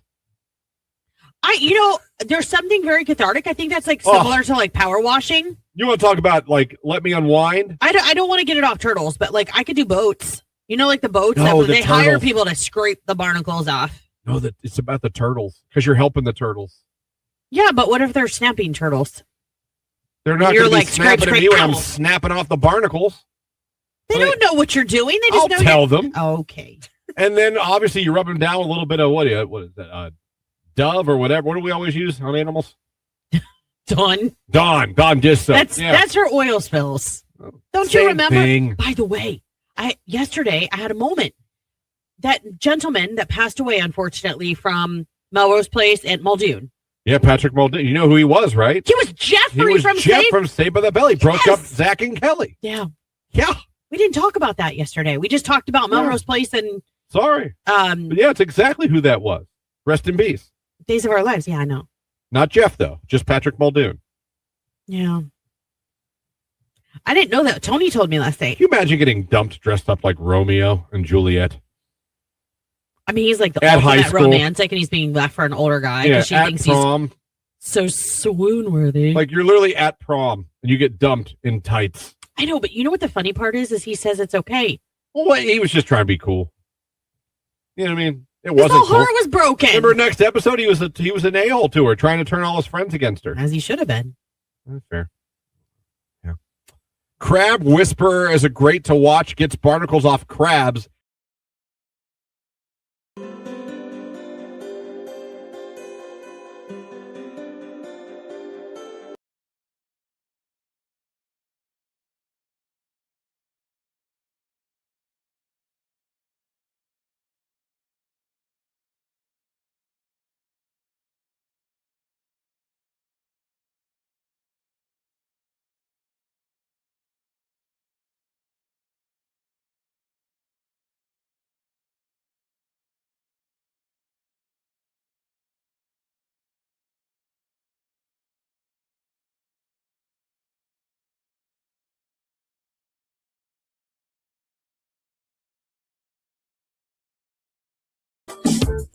$8:35 right here on today's In Music. It is Q92. Christian and Lauren here with you. Live on the radio, live at Q92radio.com if you're listening on our website, or maybe you're watching live video on Facebook, YouTube, and X. Don't forget to head over there. Click the like button and put the musical note emojis in the comments section and give yourself a chance to be the morning show's last final for Post Malone and Jelly Roll in Cleveland at Huntington Bank Field. Hotel stay, gas as well. Oh, my Lord. Can you believe it? What an evening that would be. Oh, my gosh. Yeah. Are you kidding me? You can go up to Cleveland and see an insane show. Yes. But you don't have to drive home. That's the beauty of it. You can walk back to your hotel. You don't even got to fill up your gas tank to get there. We're taking care of that, too. Yep. I mean, I don't know what else we can do. I don't know if it could be any cooler. Other than send someone up there to dust your seat off for you before you sat down. Right. Which, who knows? I mean, Christian might. If I had the free time, I didn't have a 3-year-old to chase around, I might just do that for you. Oh, man, if it's and by the way, great job on your call Wednesday so far. You guys have been fantastic. If it's Wednesday, though, 8:36, that can only mean we're talking to the one and only Rich DeRozier from the Pro Football Hall of Fame as we are a week closer to Hall of Fame week. We got to talk about the residency program coming up here in a few minutes as well. Big name coming to town, but my Lord, as a fellow Bears fan, Rich, and you guys love to talk about, and you guys have showed off, and there's been displays of Madden at the Hall of Fame because it is a historic part of the NFL. And for the first time ever, whether it's a good idea or a bad idea, a Chicago Bear will be donning the cover of Madden. How about that? Somebody's got to break. Yeah, I know that there is that whole Madden curse thing that has been known forever, and don't think I didn't think about that. But pretty cool to see. Oh, Caleb Williams on the cover and a Chicago Bear for the first time. So history made. I've got it all figured. Okay, what do you got? Caleb breaks. The Bears win the Super Bowl. I retire. No. And then I take a new job. I want to be the official seat duster. There you go. Okay. We can send him out to shows ahead. Fun that would be. At Rocket Arena or wherever. Oh, there you go. All your prize winners, when they come up to wherever, I'll just be your official. I'll be the Q92 seat duster, and as you award these prizes, I'll just go to whatever venue it is. I'll dust the seat for your winner. That would be fantastic. Imagine having the Rich DeRozier from the Pro Football Hall of Fame dusting off your seat. I know. That would be designated driver seat duster. I'll get that printed on a business card. I'll tell you what, it's almost as intriguing as a Walmart greeter. I mean, if you think about it. How you doing? That's my fallback. Yeah. That's where I see myself after radio, to be honest. Oh my gosh, never. Christian, you don't like to talk to people. How is that going to work? Because I'm not having a conversation. I'm just going, hello, welcome to Walmart. I'm just repeating a phrase. That's all I'm really doing. You know what? That's the best, Christian. When people think you're being nice, but deep inside you're just like, I hate people. Yeah, that is him to a T. That's my life.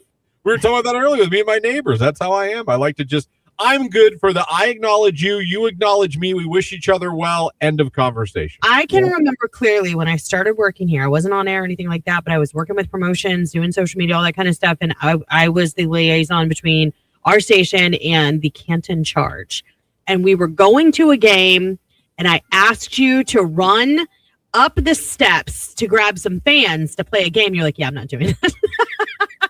He's like, I don't talk to people. I was like, okie dokie. At our public events, like wherever, somewhere as a staff, Rich, and they're like, oh, who's going to talk? I'm like, nope, I'll just hang out in the back. Students for sobriety or anything like that, like he'll be like, you know what? You go handle that. I'm going to get this all cleaned up for us. Well, listen, who likes cleaning up? Nobody. I take one for the team. Yeah. Lauren, I thought the problem was going to be once you said the word run is, Well, no, that's an issue too. I got to tell you, Rich, I don't know when I ran the last time was I actually physically ran. I've jogged. The older that you get, the more awkward you feel doing it.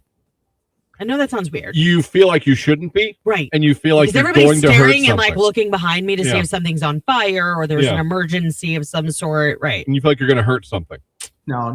I'll tell you what's even worse than that is when you are running and you think you're running fast, and then maybe somebody has a video of it, and you realize you're not moving at all. You're like slogging through mud, and you feel, oh, look at me, I'm going so. No, you're not. You're like, no, you're not going fast at all. But I wanted to hit up the residency program, man, this week with you, Rich, because, man, we got a heavy. I mean, they're all awesome. They're all Hall of Famers. But, man, Marshall Faulk coming to town this weekend. That's awesome for Canton in the Hall of Fame. It is, and there's a lot of things we can talk about with him. You know, he things that he did on the football field have only been done by a couple of other people ever. And one of them is a class of 2026 enshrinee. That's Roger Craig, was the first person to rush for 1,000 yards and get 1,000 receiving yards in the same season. Marshall Faulk was the second, and Christian McCaffrey, if you have him on your fantasy team, he's the third. He almost did it for a second time this past year. It's in the history of the NFL, for that to only have been done by three people is extraordinary. So he's got a very special place in the history books for that.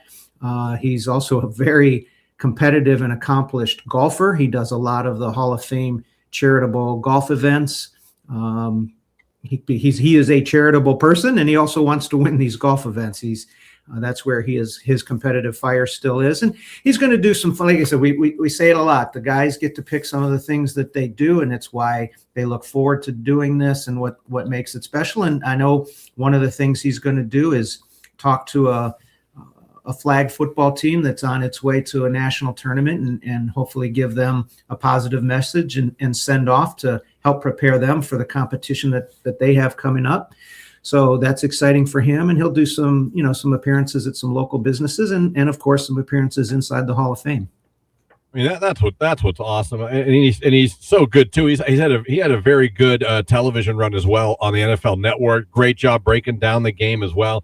He's been a huge success for the NFL and a huge asset for the NFL, like you said, not only with his playing, but even post-playing and what he's meant to the game, what he's meant to NFL Network and to the Hall of Fame. And really cool experience. So whether you're an NFL fan, a Rams fan, even a Colts fan, if you're going back to his early years before he went to the Rams, I mean, it was a great career. And this is going to be a fun one. This is going to be a fun one. Like you said, you go to the Hall of Fame, you always say you never know who you might run into there. And you have a chance to possibly run into one of the guys that was responsible for the greatest show on turf. And I don't think he coined the phrase. I'm not sure that would be the right way to put it, but he said it in such a public way that it has become part of the football vocabulary. We use this clip at the Hall during his enshrinement speech. Marshall said, "This is football heaven." And that is a phrase that we've used, like I said, the clip of him saying it, and others have, since kind of latched onto it and repeated it. And it is how we would like to think of ourselves, kind of through their eyes. This is what they aspire to, the pinnacle that they aspire to reach. And then again, and at some point, Father Time is going to get all of us eventually. And we said goodbye to somebody this past week, Raymond Berry, who was 93. And he was not the oldest living Hall of Famer that we had, but he was from the longest ago class, 1973. So he enjoyed being a Hall of Famer for over 50 years. And that's certainly what we hope for a lot of these guys, especially these ones who are enshrined young, as basically as young men. They play, they're done by their 30s, they're enshrined sometimes in their 30s, maybe 40, and you hope they can enjoy 50 years of being a Hall of Famer like Raymond Berry did.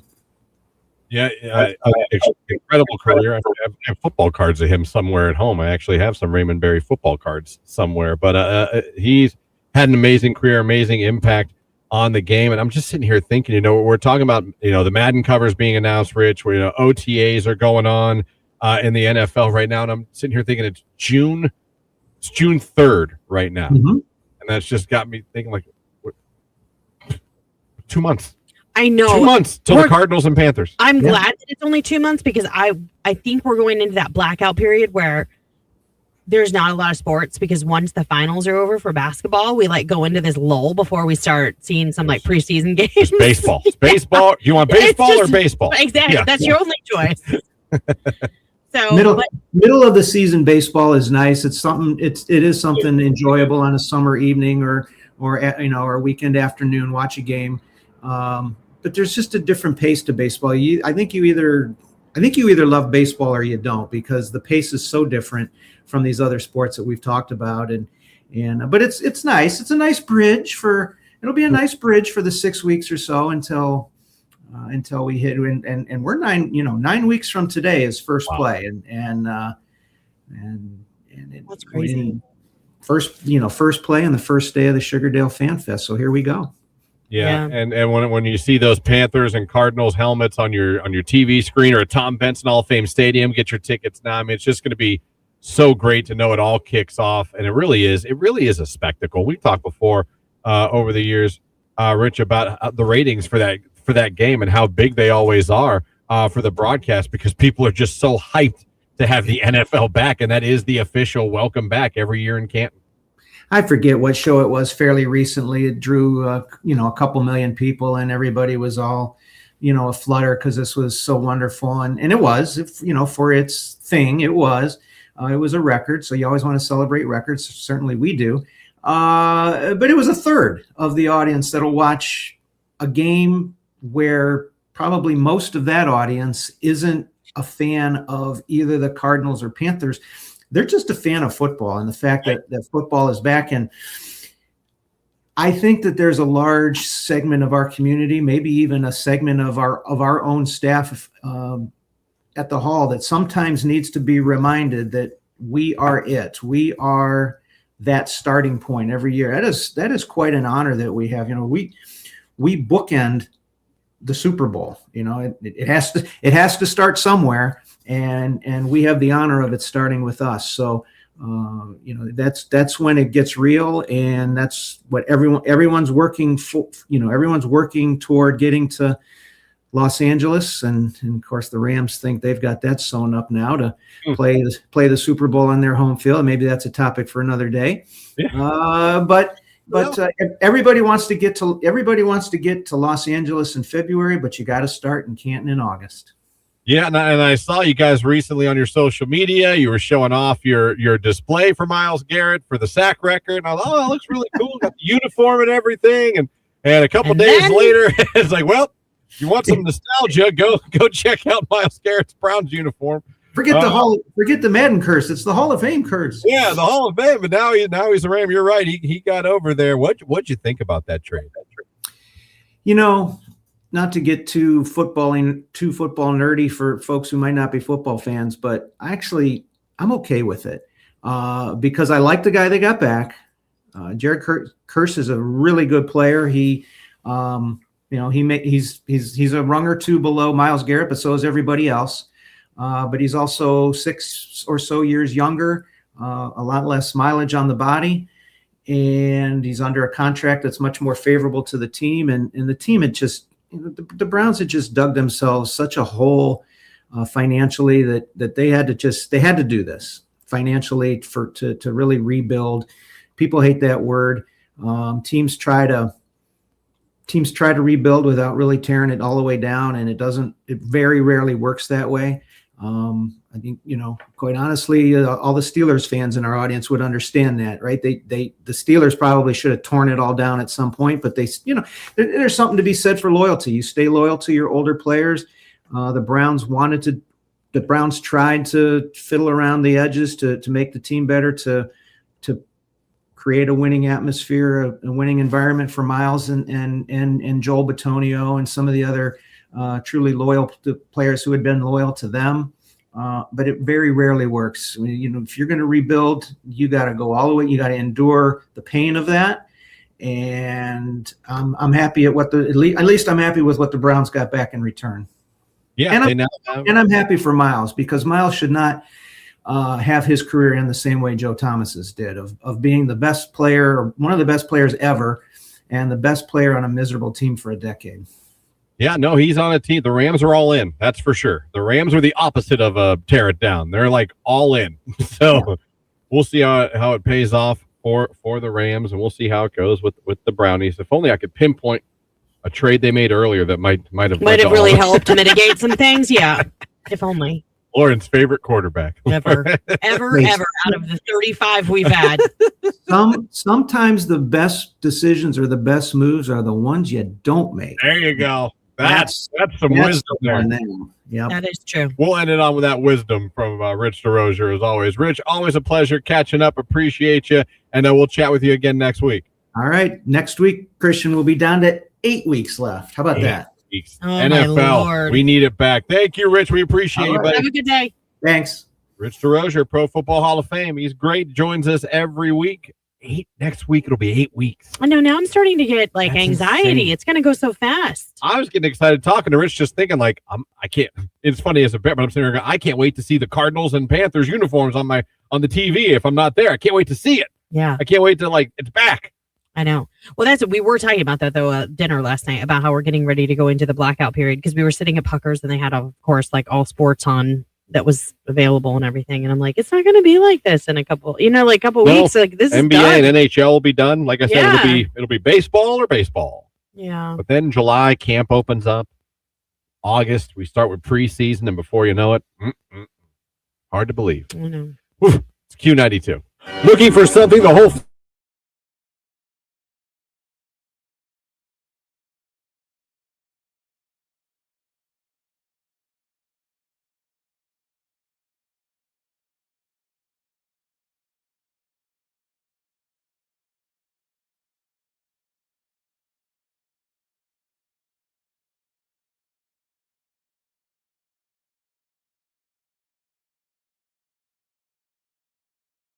Three majestic deers in my backyard yesterday during the day when I came home. What are you doing?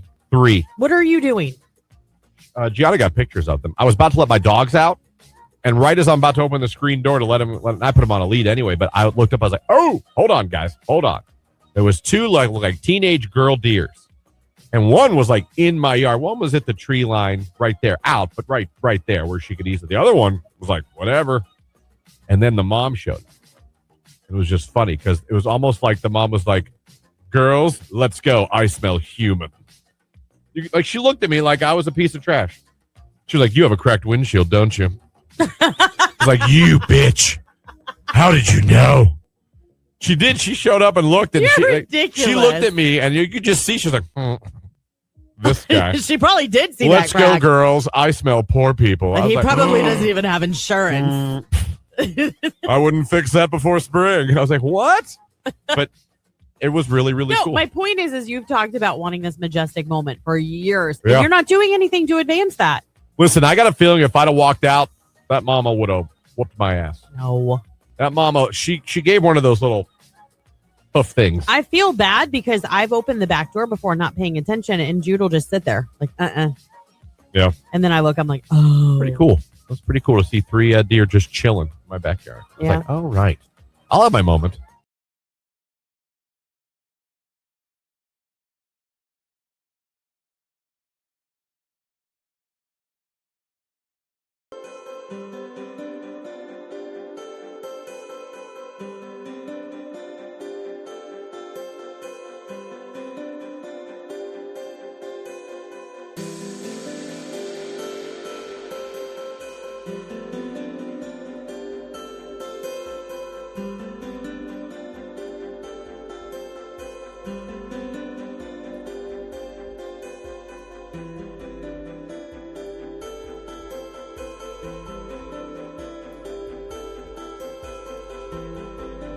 A dry weather pattern going for another day or so. Sunny skies for your Wednesday. A high today near 80 degrees. Light winds out of the northwest. Tonight, clear and starry, not quite as chilly. Our low 54. From the 3 News Weather Center, I'm Mark Johnson. It is 8:54, currently 58 degrees and sunny in Canton. Your call Wednesday at Silk and Freak Me going out by request, you little devils. It's Q92. Turn it.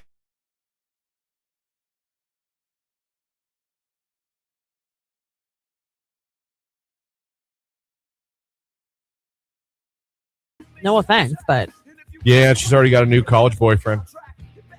this is the same one from the beginning of the year, though, right? Did I talk about before?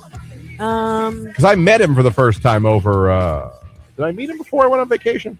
No, you said that she wanted to bring him to the house. Yeah, I did meet him then, but he can't. It's a whole thing. It's a whole thing, but not a bad thing. I actually like him. I have no issue. As of right now, I don't have an issue. okay. I don't have a red flag. I don't have anything. This is the one that has a more religious background. More religious, yeah. Not like super, but I'm just Yeah. saying more religious. Yeah. So now Gianna wants to pretend she's religious. Okay. No. I'll call her out every damn day for that. And I have to her Christian. face. That, You know what I put in her stocking for Christmas? please don't tell me you gave her a Bible. I no.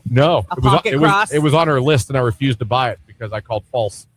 I was like, get out of here with that. Christian, that is so I said, I'm not buying that. awful. I bought her a bag full. I wish I had a picture of little mini Jesuses, and I stuffed them in her stocking. So as she dumped her stocking out, she pulled out a handful of little Jesus. Like, well, you found God all of a sudden with your new boyfriend. I figured Find him in your stocking. There's Jesus again. You just keep finding him everywhere. That's so mean. What if she really did find Jesus, though? I promise you. Christian, this is awful. It's not awful. Yes, it is. It's awful to false. You should find the Lord because you want to find the Lord, not because your boyfriend likes the Lord. But two things can be true. She could have been led to God because of his following, and she could find him while she's her there. Her last boyfriend loved fishing. You know how many times before him I saw her pick up a pole? Okay. You've never... All of a sudden, she starts dating this guy. Never adapted? She starts dating this guy. She's old man in the sea all of a sudden. Wait, no. Hold on. Okay. I'm going to turn it back on you right now. Mister, I'm not going to the doctor. I'm not going to the dentist. Now you're like, I got to go. I got an appointment at 1:20. I do. Okay. I do. Who led you there? To a doctor? Yeah. Megan did. Okay. She did. Who led you to the dentist? Oh, the dentist? That was Jamie. She put me on her dental. We don't have dental. I don't care. That's one of the reasons I wasn't going. My point is there are things that you have done because of Jamie. I didn't become pro-tooth. Well, obviously you did because you're taking care of him now. I wasn't anti-tooth. And then all of a sudden I'm pro-tooth because of Jamie. She had dental. Put me on her dental. I could go. It didn't cost me $9,000. There's not anything that you've done that you've adapted because Jamie's led you to it. There's things I do now that I didn't do before. Mm-hmm. I wasn't anti. I just didn't. I was single. Well, she wasn't probably anti-fishing You know either. what I mean? She just never done it. Just saying. Found the Lord all of a sudden. Oh, stop. That is terrible. How am I terrible for that? Because anytime anyone, like especially somebody young, has just any inclination to go to church is not a bad thing. You do not make fun of them. And if you were going on your own accord, awesome. If all of a sudden we're dating someone and why don't we never talk about John the Baptist here? Hold on a second. Was she raised in the church? Catholic. This isn't Catholic. Okay. I will think it's funny. She went to her first church with like the live bands and stuff and pyro. Yeah. And she was like, oh my God. I was like, they have those here. They have those in Youngstown. They have those in Canton. They're everywhere. But she didn't know that. No, it was funny. She's like, they had a drum set. I was like, yeah. Mm-hmm. Yeah. I was like, there's a church in Youngstown. They live stream their shows every Sunday. You can watch mass. Well, great. They damn near have Cirque du Soleil. When she's bringing her fiance home and they need a church to go to when they're visiting, then now they know where to go. Text, how many times has she gone fishing since the breakup? Oh, stop. You're such a troll. Weird. You are such a troll. I don't understand. What happened? Let me try to figure out, if I can, why now she no longer goes fishing. This is a tough one. I could not believe you filled her stocking with mini Jesuses. Oh, I sure did. You're horrible. I sure did.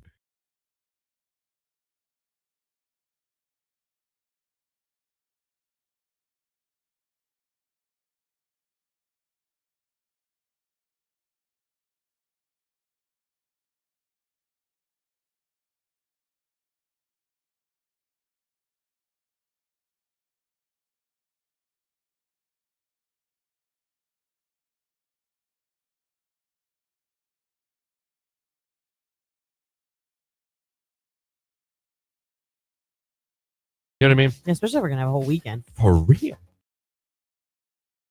WDJQ, Canton, Massillon, New Philly. Broadcasting live and worldwide at Q92Radio.com with a Jordan Miller news update. Former Yerkesville Mayor Mark Haney has been sentenced to 10 days in jail, 60 days of house arrest, and ordered to pay $16,000 in restitution after pleading guilty to felony theft and soliciting improper compensation. A Tuscarawas County judge handed down the sentence Tuesday. Haney will also be barred from holding public office for 7 years. 3 people are in critical condition following a crash in Columbiana County early this morning. The Ohio State Highway Patrol says the crash happened around 1 a.m. at the intersection of State Route 45 and Tea Garden Road in Salem Township. 2 victims were flown by helicopter to the hospital, while a third was transported by ambulance. The crash remains under investigation. Ohio is set to invest nearly $5.5 million in Stark County projects through the state capital budget. The largest local allocation, $1.75 million, will help fund renovations and an expansion at the Canton Palace Theater as it approaches its 100th anniversary. The budget also includes funding for upgrades at the McKinley Presidential Library and Museum. With your latest Q92 news, I'm Jordan Miller.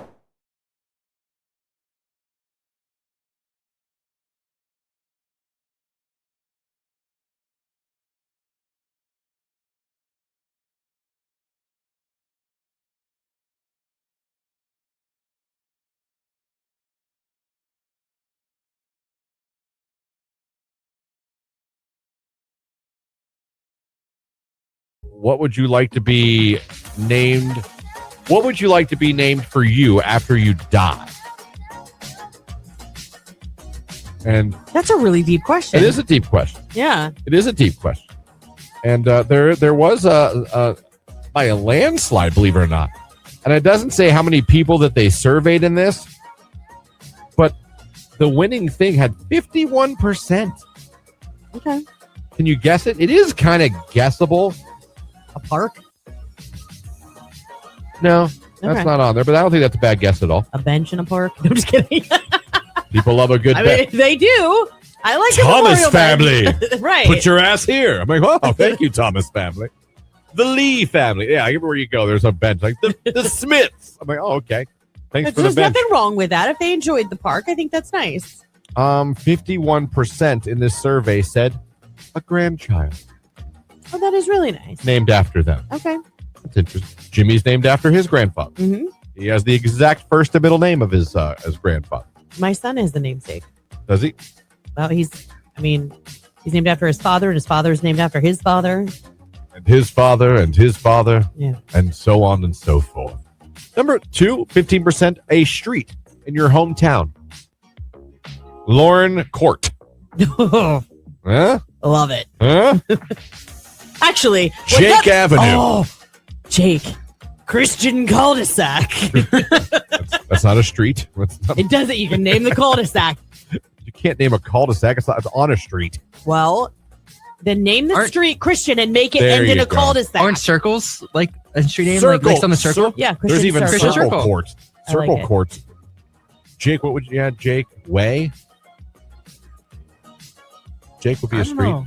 9%, a pew in your church. I can see that for the churchgoers. Another one, 9%, a national holiday.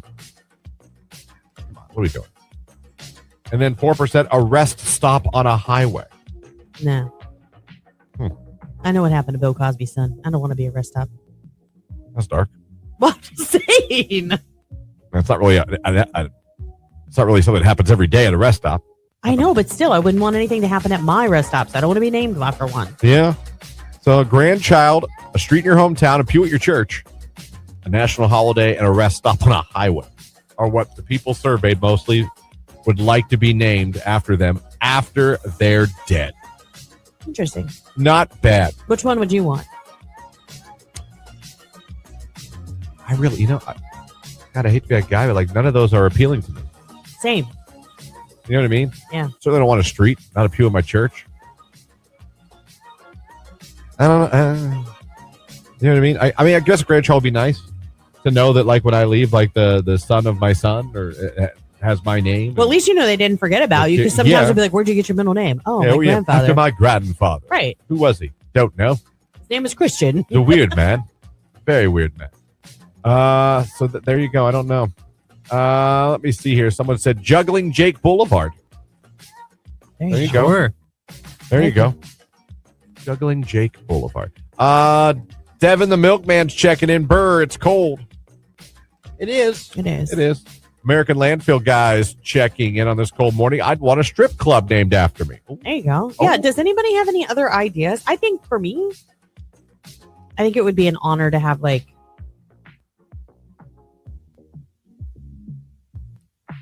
a children's not a hospital or a wing or any science, but not like that. But like, the family area where people can be together while like a kid's in for a procedure, Mm-hmm. like that. Mm-hmm. Capo's Corner. That'd be kind of funny. Yeah. Lauren's Lounge. Yeah. I don't know. What's your middle name? Ashley. Ashley's Ass Rest. That's beautiful. For kids? It's beautiful. That's the one right there. Print it. Send off for the t-shirts. Let's go. Get it plaqued. Yes. White van guide like a golf course named after me. Perfect. See, that's what I'm talking about. A bridge, someone said on the text line. Yeah. A bridge? A football field. That'd be kind of fun. That would be amazing. What about a bridge? No. You don't want to be a bridge? No, I think I want it to be something that like I cared about when I was here on Earth and something family oriented, like for pediatrics, like that would be. Yeah. Yeah. Because I could see myself from the heavens checking in on that kind of stuff. There's my Right. Look at my lounge. Right. Look at my Lauren's Oh, that Lounge. family right there, they need covered. I'm sending them a spiritual hug. Jesus Christ. The sad thing is you'd try. I would. White. Can you feel my love? Trying to move something. Move the paper. Give him a sign. White van guy says a golf course named after me. Yeah, what do you guys want me named after? Yeah. A hotel room. Like how they have the Rockefeller room, all rich and fancy. Okay. All right. Okay. I like that. I'm on the board for our football and cheer association. It'd be an honor to have something at the field named after me. See, I agree with that because we're so involved with that kind of like that's what I'm saying. Like, so that's along the same line. Something you care about here on Earth. Okay. Good morning, guys. Marsh checking in. Stay warm. Have a great day. Someone said maybe a virus, something everyone can enjoy. That's me. My family all want to be turned into trees when they die. I told them I was going to start a haunted park with all of our trees. Think that would be cool, named after our family. Yeah, that would be. They should carve all your faces into the bark of the trees too to make it even. You know what I mean? So it my looks like God. you're coming out of the tree or you are the tree. That would be freaky. And then like record your voices. Yeah. And have like a sensor. If you walk by it, it talks. Okay, your so voice. we could just make these out of plastic then? Is that what you're Well, saying? no, I mean you could. There's a million whittlers. We need some whittlers to get out there and get Yeah, I in know, there. but then you damage the tree. Oh, here we go. No, you're not going to kill the tree. You could. You're whittling. Oh my gosh. Whittlers know what they're doing. Whittlers don't whittle. Boom, Mr. Electric Blue right here on today's hit music. It is Q92, and we are now in the 9 o'clock hour of the Q92 Morning Show. Christian and Lauren here with you, live on the radio, live at Q92radio.com, and live video on Facebook, YouTube, and X. So glad you are with us. Thank you for having us on. 330-450-9292 is the phone number. The text line, 330-269-9292. At the end of this hour, Lauren, we're going to give our listeners their final opportunity with us to become a finalist for Post Malone and Jelly Roll. Yeah, if you want to head to that show up in Cleveland on June 25th with that overnight hotel stay and gas, you need to get over to our live streams, give it a like in the comments. Just drop music note emojis because if you don't get it done, you can't become a finalist. But it could be you if you do. And also coming up here in about 10 minutes, going to be joined by Georgia Paxos talking Canton Greek Fest. It's a tradition when she visits, you know it's time for the Canton Greek Fest.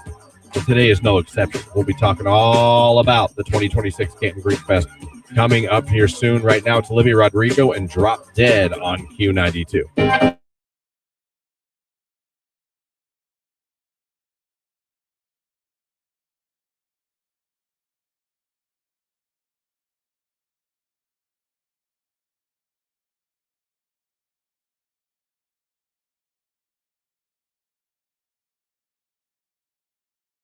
Today, thinking of getting ponchos tonight.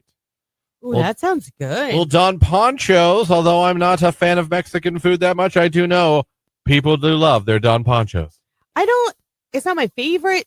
I like it. I like their chips.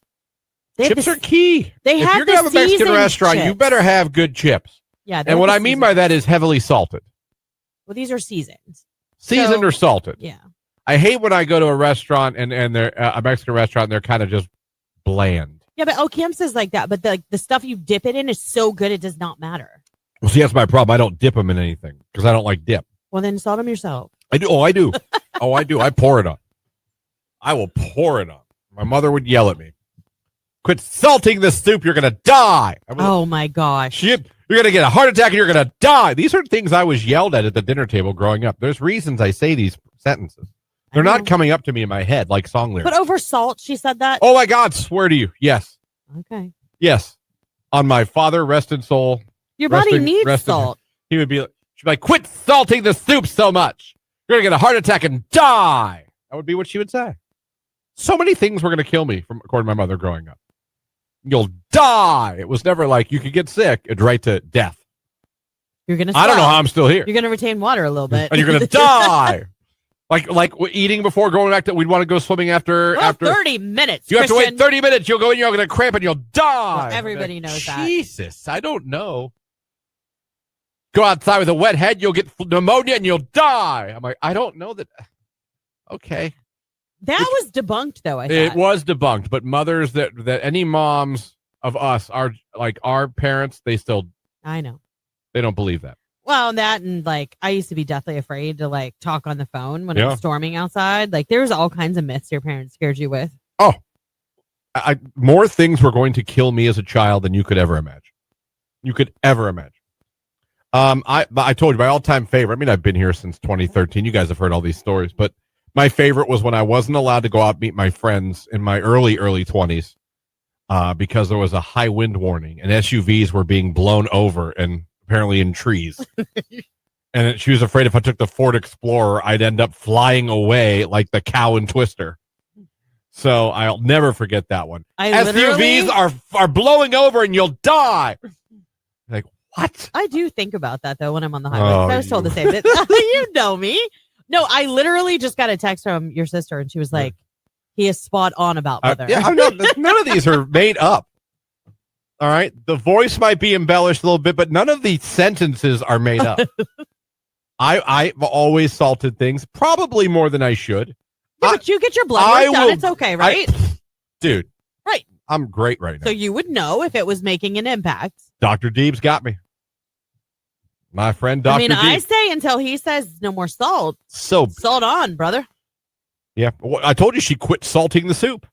The wedding soup. She said, okay, I'm no longer salting the soup. You salt it yourself. How much of that is her versus you? Because my mom, as she gets older, like I never thought she'd be that person that went through McDonald's and ordered fries without salt.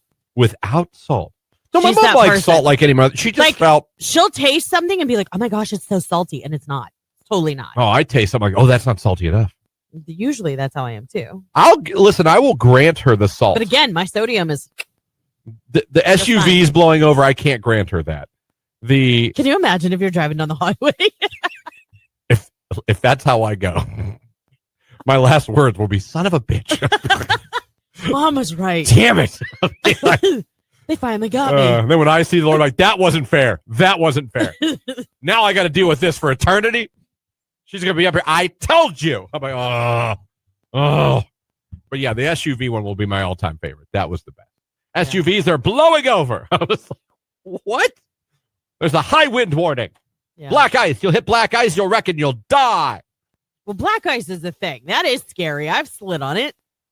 Again, I did. I'm not saying everything didn't have merit. Oh, I know. It was just taken to like the nth degree. Oh, it was just taken to levels of which you can't even imagine. You can't even imagine. Shout out to Mama Bigglesworth. I don't know if anyone else's mom ever threatened them with constant death. Cat Lady and her mom checking in. Hope you all have a great Thursday. Oh yeah. Hey, today thinking of getting ponchos tonight. Ooh, that sounds good. Well done, ponchos. Although I'm not a fan of Mexican food that much, I do know people do love their.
right, keeping that dry weather pattern going for another day or so. Sunny skies for your Wednesday. A high today near 80 degrees. Light winds out of the northwest. Tonight, clear and starry, not quite as chilly. Our low 54. From the 3 News Weather Center, I'm Mark Johnson.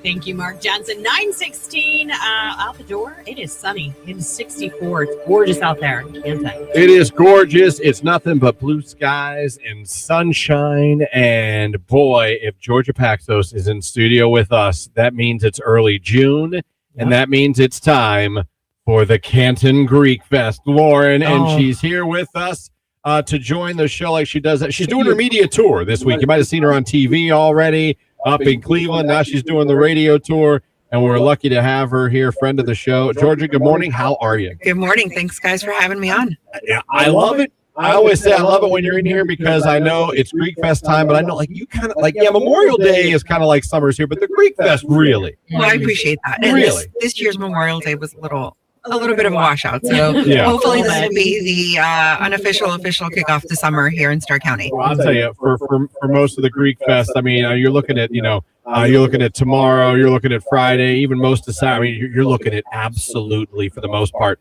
picture perfect weather. Fingers crossed. It's going to be amazing. We're excited. We're excited for sure. Man. Well, let's get into everything this year. One of the funniest things, I went down there, I went to your website, and I was scrolling down, and I get to you did a great job. The dining section's hilarious because you got it all. Indoor dining, outdoor dining, small plates menu, pastry and coffee menu, the drive-through menu, and order online. You guys are always smart about giving everybody every option to get the food that they crave so much during Greek Fest. And you guys got it all planned out perfectly, it looks like. We know everybody's busy.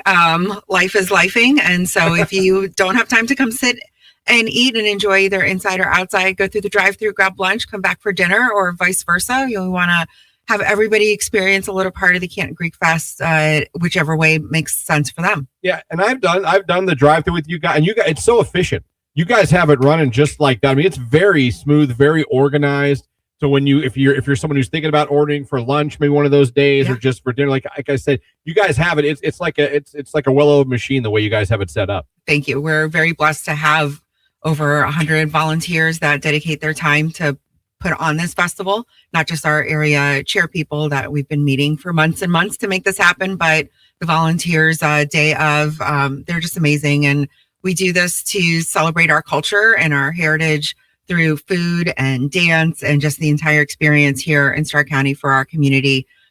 St. Hieronymus was very blessed and very well known because the church physically moved from its original location downtown to where it's at now at 25th and Harvard. And we do this festival. It's the largest fundraiser the church does each year. And it's a Canton Greek Fest week. So it's tomorrow, Friday and Saturday, 11 a.m. to 11 p.m. right at the corner of 25th and Harvard in Canton. And like you mentioned, we have a drive-through. So if you don't have the time, swing by the drive-through. You can pre-order or order in person, but definitely come back. Our St. Hieronymus Hellenic dancers are amazing, and they are dancing all 3 days. They have an alumni group this year because the dance group is in its 41st year of existence. Wow. So you've got multi-generations dancing this year as well. Yeah. Well, and like Christian said, the weather's going to be gorgeous. Yes, there's the food, and the food is definitely a showstopper because it is so delicious. But there's also fantastic things for the family to do. Each of the nights, there's Thursday nights, a dance party night. Friday nights, you've got Greek nights with musicians of Olympus. You've got live Greek music going. DJ Billy Manos on Saturday, plus DJ Prov Productions. I mean, there's so much to do. Plus, don't forget about those fireworks on Saturday, you guys. So I say this just because this is a family-friendly event. You can truly be like, you know what? The weather has been fantastic this week. Let's get outside. Let's play a little bit. Let's have some good food. Let's enjoy each other's company. Definitely. And this is a way that you can do it. And you can find that list, by the way, of like entertainment and what Christian was talking about, the different menus that are listed, things like that at CantonGreekFest.com. I will actually put that link in the comments on our live stream. So if you head to Facebook, YouTube, or X, you can easily get to it. But this is Canton Greek Fest week. I mean, we wait for it every year, and the food is absolutely out of this world. And speaking of food, we're staring at some delicious Greek cookies right now. Brought you guys a little something to enjoy with your coffee this morning. But yeah, I mean, our pastry section is inside. This is just a very small sample of what's available for purchase at the festival. And you mentioned the family atmosphere. This is most definitely a family-friendly festival. We've got a kids' playground for the littles. The kids have their own menu options as well, but it's free admission. It's free on-site parking. So we really want to welcome the entire community to come to the Canton Greek Fest all the time and come back all 3 days. We have church tours and we have cooking demonstrations and we have a wine tasting room for the adults. And there's just lots of things to do and experience different parts of the festival all 3 days. I love that. They have calamari, Christian. Oh, I just didn't know if you saw that. I just saw it. Me and some calamari are friends. Well, I can down me some calamari. They have rice pudding too. It's so good. Telling you, you got things for everybody. Like you said, if you got they got chicken fingers for kids, like that, they got everything for you. We added a new menu item this year. We've got Greek bowls, so just you can pick your base of rice or lettuce, and then chicken or pork. And then some toppings, just a little variety, just a little something for everyone. Yeah. I think it's cool, Georgia, that you guys are it's an established thing. You know what I mean? You guys have been doing this so long, it's been so successful that it's just a part of the calendar year in Stark County. Sure is. But you guys never rest on your laurels. You're always, like I said, you're always trying to not change anything, but add things, reinvent things, do things a little different so that when people come year to year, there is something new for somebody. Yeah, this is year 12 of the Canton Greek Fest. It's the 42nd year that St. Columbus has been doing a summer festival. And so, we try and put in some fresh ideas just to keep it, fun and exciting. We don't want it to be same old.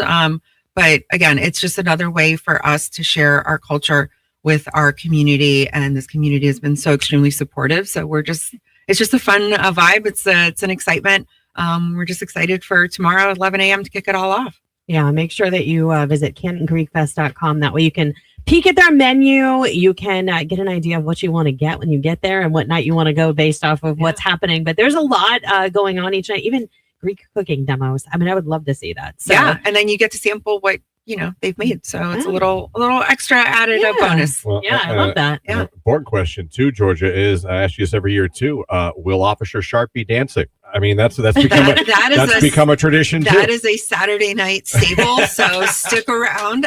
Technically, the festival ends at 11 p.m., but we tend to go a little bit later on Saturday just to celebrate. And he's always there with us to celebrate. That's awesome. And he's got some great dance moves. Oh, and he can move. He can move. Everybody can be Greek for a day or for 3 days. There you go. Well, we're excited. We're now hungry. And again, we're going to put that link on the live video stream for you guys to click to take you to the Canton Greek Fest website to check out the menu, the hours, everything you need. All the information is right there. Georgia, thank you always for stopping in to talk about the Greek Fest. Thank you for everything you do for the Greek Fest and everything you do for the Canton Palace Theater. Thank you. You are one of Canton's gems. We need more of you. I mean, seriously, you guys are so awesome. busy. So thank you for coming out. I appreciate it. Thanks, guys. All right, there you go. The Greek Fest. It's starting. Let's go, everybody. Get hungry. It's Zara Larson, Midnight Sun on Q92.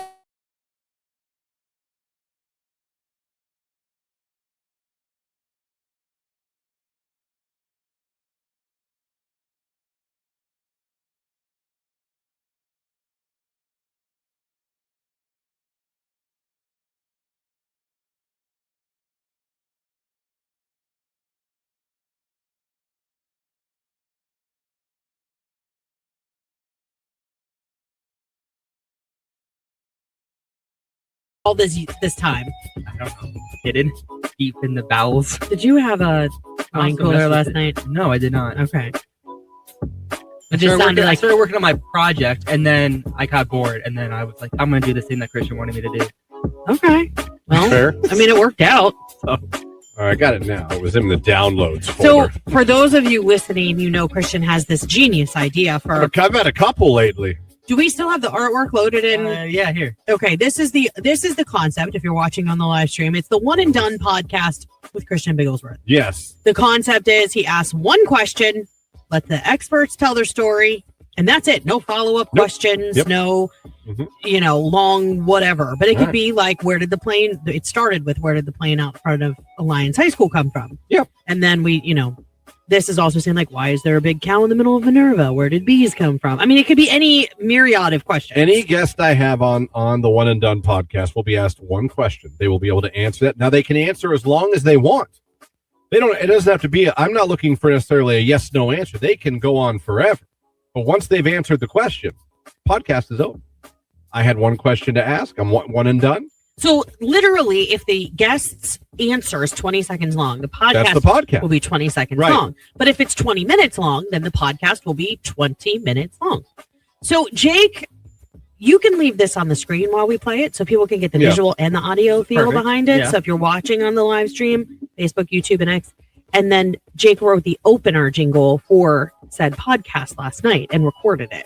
So if you're listening, and You're let's gonna hear say you were listening to a podcast while you're driving or doing whatever. Correct. This is what you would hear before every start Of an the episode. of the episode. So let me kill this real quick, that audio there, and make sure I got everything turned up as loud as I can for you guys on the radio side, because when we're messing with different stuff, sometimes our levels definitely drop. Yeah. All right. So you see the graphic, but now if you're in your car, you just put it on. You went to wherever you get your podcasts. You already smashed the subscribe button. Now it's time for Christian's podcast. Now it's time. Welcome to the shortest, boldest, most inefficient podcast on planet Earth. One and done.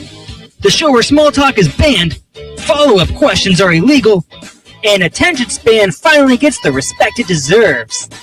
Hosted by the one and only Christian Bigglesworth. The man brave enough to ask one single question, then walk away like an action hero from an explosion. No rambling intros, no pointless banter, no 20-minute backstory on how they met, just one guest, one question, one answer. And it's over before most podcasts even finish thanking their sponsors. This is One and Done. I come in from there. You Welcome everybody to the One and Done It's your podcast. host, Christian Bigglesworth. Introduce my guests. Thank them for coming on the podcast.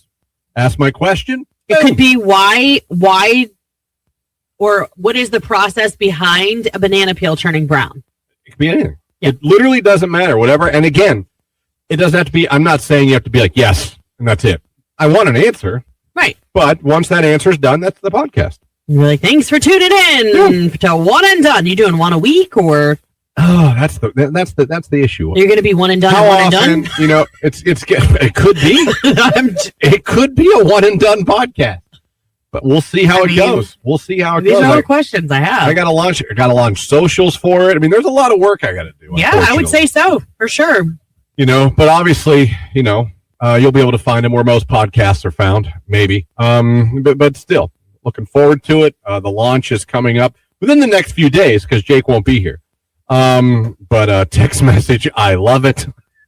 It's the podcast. It is. Oh man. Someone said going full time with the inflatables. Was this recommended by the consultant? Or are you just, is that who I'm mad at? Or Because you're leaving? just expecting You said this you were summer to working be with a busy? consultant, remember? And he's saying, like, did the consultant go, you can do this on your own now. You need to fly, Jake. Fly like an eagle. No. Okay. Do you still have the consultant? Yeah, I run Google Ads to a business thing Okay. that does everything. Okay. Very good. Very good. So there you go. One and Done podcast, episode 1. Look for it. It's coming soon. Right now, we're kicking off a Your Call Wednesday. Baby Bash, Sugar Sugar on cue.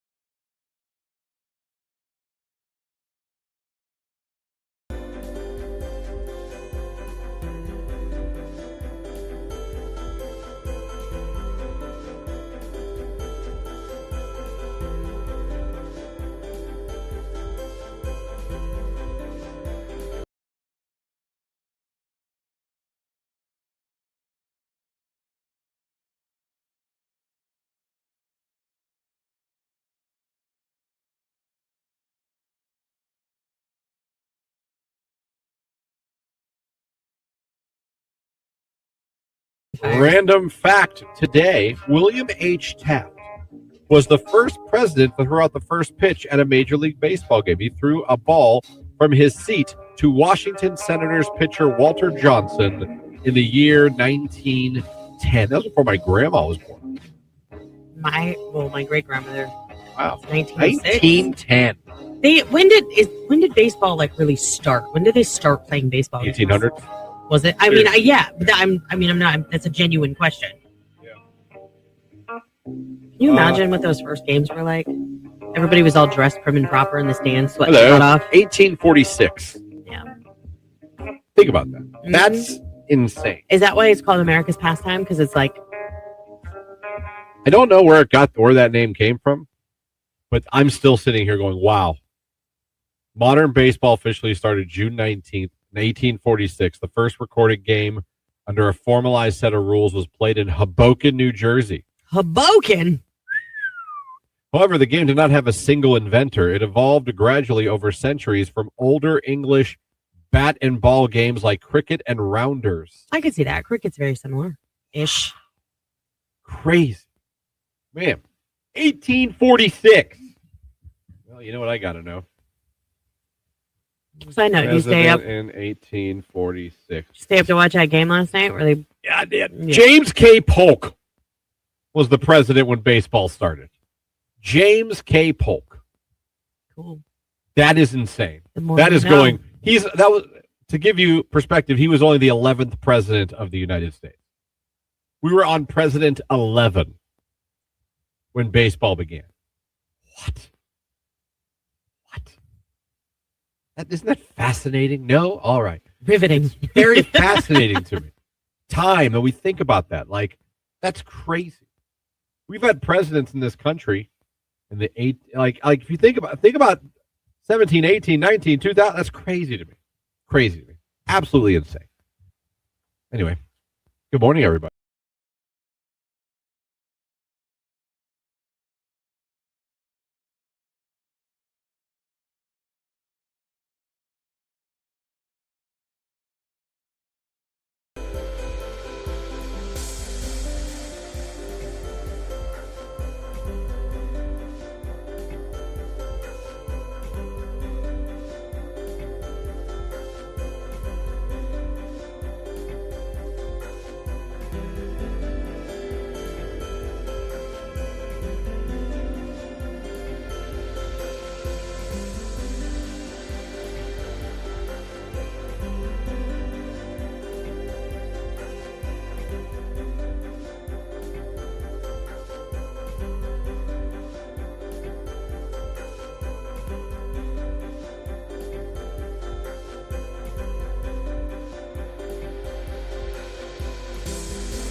Bass hit music. It is Q92. It is 9:34. Thank you again to Georgia Paxos, the Canton Greek Fest, for stopping in and talking to us, dropping off some food. Lauren is enjoying it right now.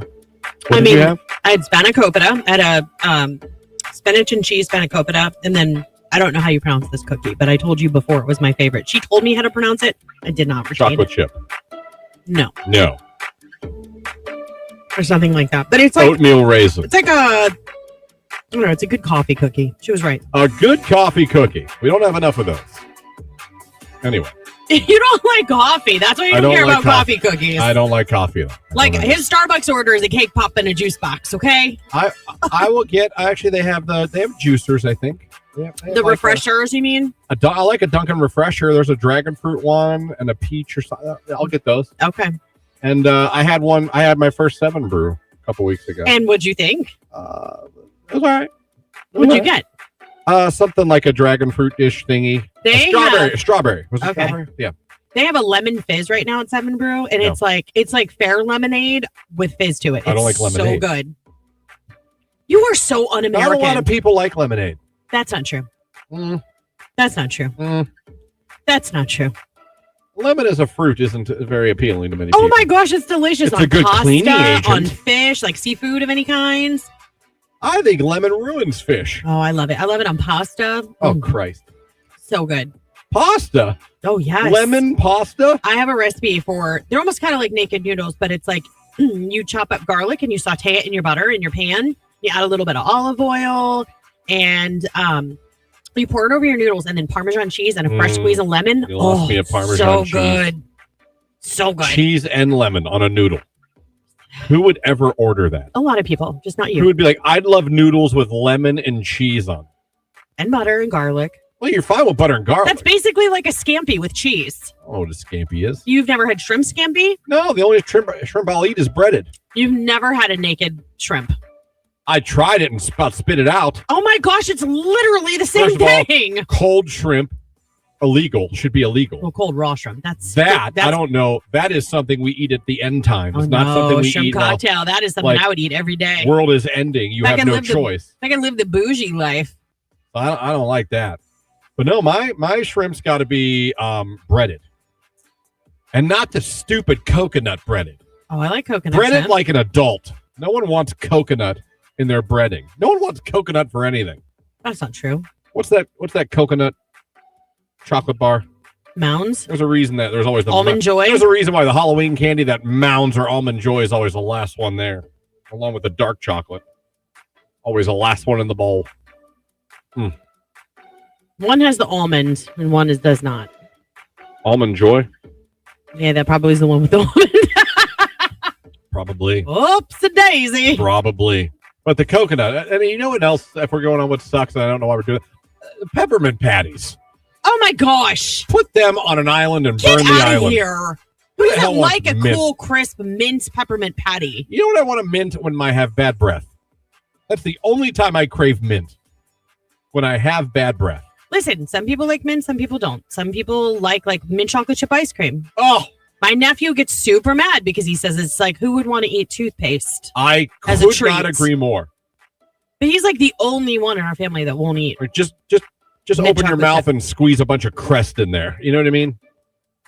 You're doing the same thing. No. With a hint of chocolate. You know how mad I am when I bite into a chocolate. And a that's peppermint mint? patty has like so much mint and like the thickness to it. Like it is that cool like exhale because it's so minty. Great ad campaign back in the day. Remember those commercials? The peppermint patty When where they you were went skiing. to a York peppermint patty, and the guy's, I'm skiing the Alps. And Yeah. he's in his living I room. do remember that. Yeah, and he's standing on the coffee table. Yeah.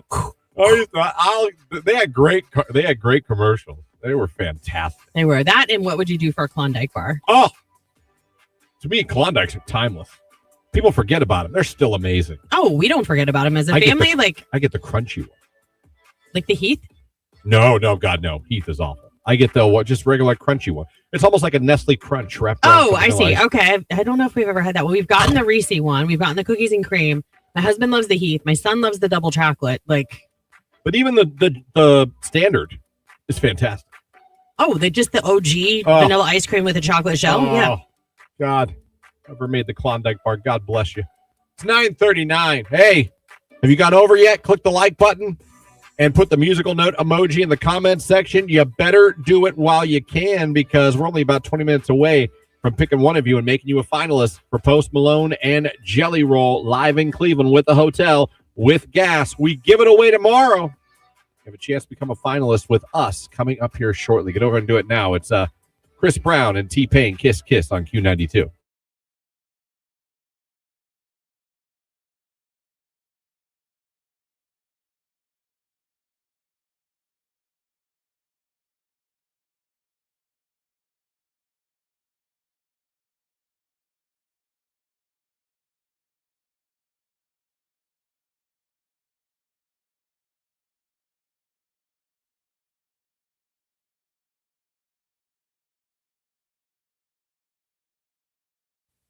Is it Chinese exercise people are doing now in group? Guys. And it literally is the same motion over and over again, but you do it for a long time. And the guys from Barstools were doing it. Big Cat and everybody were doing it. What's it called? Don't know. But you literally it's like you step, put a leg behind the other and clap. Other side, step behind, clap. And it looks like it looks zesty. But here's the thing. Imagine doing that, though, for a long period of time. Not just for 10 seconds. Imagine doing it for 10 minutes. Yeah. And you would have a huge exercise. I'll tell you what. I'm going to do. I'm going to start this right now. I literally have tears. Hold Do you on. realize what you just said? Hold on. I'm going to find the workout. Are you going to do this I'm not. zesty workout? No, I'm not. Hold on. Is it Tai Chi? Sports. Wing Chun, perhaps? Workout with clap. I've seen them doing it. They've been doing it like 36 days or whatever in a row. I gotta find the video. How am I not gonna find it now? I'll find it. Okay, let's do men's Chinese workout. It might do not the be same move over and over. I could again. have. I have. I found. No, this is not. Chinese workout. It's called. Is it Qigong? I don't know. I don't know if your accent's right. Probably not. Okay, here we go. I'm going to find it. Here's what I'm going to do. And Jake, I'm sorry. I'm going to make Jake do this for 5 minutes. Jake has to do this? I think you should have For to do it. 5 This minutes. is your exercise. I have to do it. No, I want it like behind you while the show's going on. And we could see if in any way he's winded or even feels like he did any exercise. But he doesn't do anything ever, so of course he's going to be winded. going down the stairs. He is. It's true. I've seen it. He's in his 20s, in the most prime shape of his life. No, I don't know about that. That ship has sailed, brother. The guy can run forever. He's a gazelle. I'm gonna find it. It says the viral men's Chinese workout involves repeating simple intentional movements Yes. like arm swings, body waves, and trunk twists, or lymphatic hops, jumping for 1 to 2 minutes that can boost circulation, mobility, and energy. The 7 to 10 minute morning routines combine ancient Qigong Tai Chi principles like Badujin with modern lymphatic drainage techniques. Mm-hmm. I would love to walk into a room where men were doing this for 7 to 10 minutes as a group. It works. These guys, they're all getting in better shape together. Great. Was this a TikTok reel that was like, do you need to get into shape? You got 7 to 10 minutes a day? I'm going to find it. It's one move. All I want is him to do it for like 5 minutes and then tell me if he feels like, wow, this could change my life. Jake here with you, hanging out. Hopefully you guys are having a tremendous time. 330-450-9292 is the phone number. The text line, 330-269-9292. If it's Thursday, if it's 8:30, that means we're talking to the one and the only Jordan Miller from Jordan Miller News. Joins us every Thursday. He is back from his trip in Florida, covering Ohio State. And we are here. And Jordan, how are you this morning, my friend? I'm good. What's happening behind Lauren? I'll tell you what's happening. We're talking exercise this morning, and I was talking about. I don't know how much you follow the guys at Barstools every once in a while, but they were doing ancient Chinese workouts, and I was explaining one workout that they do. And these two were mocking me, saying that there's that it's not an exercise. You won't feel anything. That's not what we were saying. I said I would love to see a room full of men doing this for 7 to 10 minutes. This is the one exercise Jake has to do now this entire segment while we talk to you, and we're going to see how long it goes. I got the timer, and we're going to see if he's winded at all or if he feels like it's an actual good exercise. Okay, all right, let's do this. So that's all we're doing. Other than that, it's business as usual. The rule was until this segment's over. We're at 14:27 right now. Are you sweating? So it's not. Yeah, well, I mean, what are we all doing? Can we? I feel like I think he needs a cool down. Yeah. I feel like maybe you should walk some circles. You can stop, Jake. Maybe walk in some circles and cool down. We'll stop it at 4. All right, you did Don't that. do a hard stop. Get on the. So Jordan, hear this too. All right, so you did that exercise from Barstools for 14 minutes and 43 seconds. Is it a workout? Yes. How do you feel? I am tired. I am sweating. I am out of breath. He does have to sweat. I'm legit. Like, yeah. All right. Well, I mean, I told you it looks like nothing. It looks like you're doing nothing, but you keep doing that. After a while, yeah, for sure. It builds up. Did you start with did you start to get like that runner's high part? You know, like when you're doing exercise for so long and it just becomes rhythmic and it like feels good? No, I don't think I've ever worked out and it felt good, but let's see what my heart rate is at. Oh, man. Is it 100?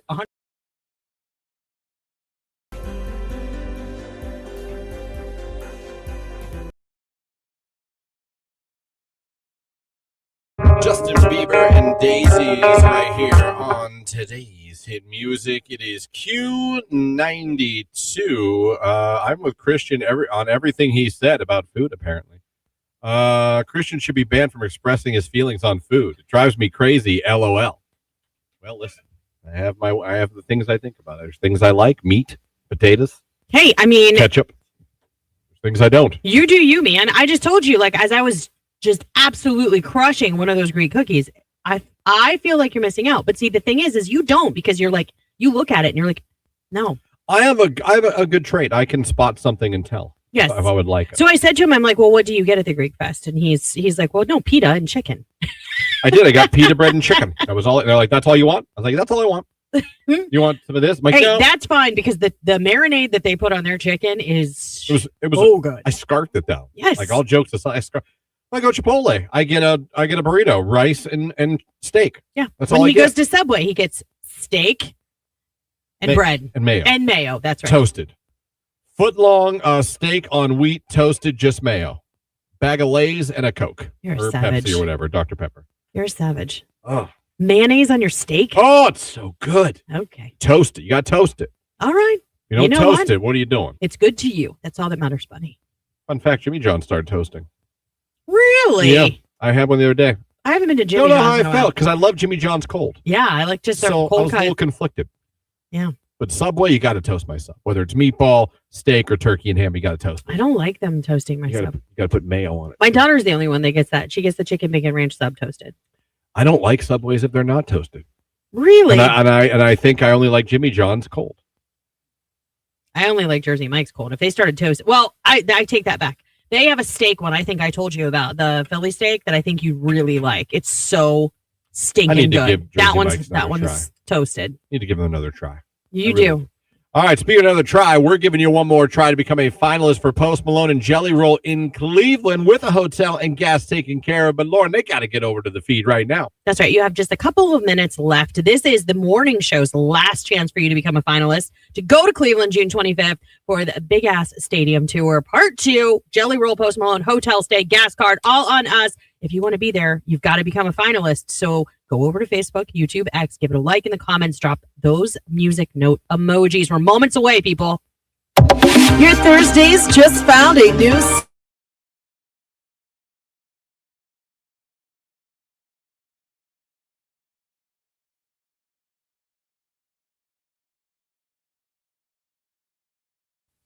Is it Chinese exercise people are doing now in group? Guys, and it literally is the same motion over and over again, but you do it for a long time. And the guys from Barstools were doing it. Big Cat and everybody were doing it. What's it called? Don't know. But you literally it's like you step, put a leg behind the other, and clap. Other side, step behind, clap. And it looks like it looks zesty. But here's the thing. Imagine doing that though for a long period of time. Not just for like 10 seconds. Imagine doing it for like 10 minutes. Yeah. And you would have a huge exercise. I'll tell you what I'm gonna do. I'm gonna start this right now. I literally have tears. Hold you on. realize what you just said? Hold on. I'm gonna find the workout. Are you gonna do this I'm not. zesty workout? No, I'm not. Hold on. Is it Tai Chi? Sports. Wang Chung, perhaps? Workout with clap. I've seen them doing it. They've been doing it like 36 days or whatever in a row. I gotta find the video. How am I not gonna find it now? I'll find it. Okay, let's do men's Chinese workout. It might do not the be same move over and over. I could again. have. I have. I found. No, this is Chinese workout. It's called. Is it Qigong? I don't know. I don't know if your accent's right. Probably not. Okay, here we go. I'm going to find it. Here's what I'm going to do. And Jake, I'm sorry. I'm going to make Jake do this for 5 minutes. Jake has to do this. I think you should have for to do it. 5 This minutes. is your exercise. I have to do it. No, I want it like behind you while the show's going on, and we could see if in any way he's winded or even feels like he did any exercise. But he doesn't do anything ever, so of course he's going to be winded. going down the stairs. He is. It's true. I've seen it. He's in his 20s, in the most prime shape of his life. No, I don't know about that. That ship has sailed, brother. The guy can run forever. He's a gazelle. I'm gonna find it. It says the viral men's Chinese workout involves repeating simple intentional movements Yes. like arm swings, body waves, and trunk twists, or lymphatic hops, jumping for 1 to 2 minutes that can boost circulation, mobility, and energy. The 7 to 10 minute morning routines combine ancient Qigong Tai Chi principles like Badujin with modern lymphatic drainage techniques. Mm-hmm. I would love to walk into a room where men were doing this for 7 to 10 minutes as a group. It works. These guys, they're all getting in better shape together. Great. Was this the TikTok reel that was like, do you need to get into shape? But you got 7 to 10 minutes a day? I'm going to find it. It's one move. All I want is him to do it for like 5 minutes and then tell me if he feels like, wow, this could change my life. Jake here with you, hanging out. Hopefully you guys are having a tremendous time. 330-450-9292 is the phone number. The text line, 330-269-9292. If it's Thursday, if it's 8:30, that means we're talking to the one and the only Jordan Miller from Jordan Miller News. Joins us every Thursday. He is back from his trip in Florida, covering Ohio State. And we are here. And Jordan, how are you this morning, my friend? I'm good. What's happening behind Lauren? I'll tell you what's happening. We're talking exercise this morning, and I was talking about, I don't know how much you follow the guys at Barstools every once in a while, but they were doing ancient Chinese workouts. And I was explaining one workout that they do, and these two were mocking me, saying that there's that it's not an exercise, you won't feel anything. That's not what we were saying. I said I would love to see a room full of men doing this for 7 to 10 minutes. This is the one exercise Jake has to do now this entire segment while we talk to you, and we're going to see how long it goes. I got the timer, and we're going to see if he's winded at all or if he feels like it's an actual good exercise. Okay, all right, let's do this. So that's all we're doing. Other than that, it's business as usual. It was until this segment's over. We're at 14:27 right Jake, now. are you sweating? So it's not. Yeah, well, I mean, what are we all doing? Can we? I feel like I think he needs a cool down. Yeah. I feel like maybe you should walk some circles. You can stop, Jake. Maybe walk in some circles and cool down. We'll stop it at 4. All right, you did Don't that. do a hard stop. Get on the. So Jordan, hear this. All right, so you did that exercise from Barstools for 14 minutes and 43 seconds. Is it a workout? Yes. How do you feel? I am tired. I am sweating. I am out of breath. He does have I'm legit. I'm legit. Like, yeah.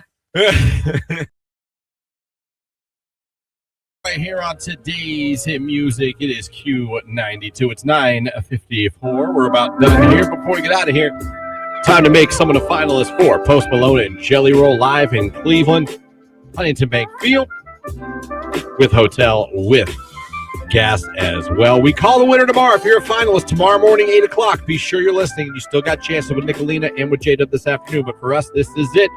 You guys went over, click the like button. You put the musical emojis in, music note emojis in the comments section. Now it's time to hook somebody up. Let's randomly select somebody. Lauren? Today it is Victoria Renee. Victoria Renee. There you go. You are now a finalist. You're in the running. Good luck to you and everybody else that's a finalist. Big thank you, Georgia Paxos from the Canton Greek Fest for stopping by today. Oh, go get that food. All starts tomorrow. It's going to be great weather. That's right. CantonGreekFest.com for a list of their events all, Thursday through Saturday. Don't forget, fireworks Saturday night for the family. And then also their menus. Go get you some food. Go get you some calamari. And also, thank you to Rich DeRocher from the Pro Football Hall of Fame. Always great talking with him. Good job on a Your Call Wednesday. Got some slow jam R&B kind of vibes today. We did. It was different. I liked it. MC Hammer, like SWV, yeah, I like Silk. It. I like it when we whip around from week to week to different genres. Yeah, well, I like it when you work it. What? You're supposed to say no diggity. I like the way you bag it up. I got it. You should have said, well, I like the way you work it. Then I would have given me a tip. Okay? All right. Enjoy your day, everybody. It's beautiful. Get outside. Enjoy it. We'll be back tomorrow. Have a great day, Lauren, for all the wonderful people. Yeah, we'll see you back here tomorrow morning. She ain't lying.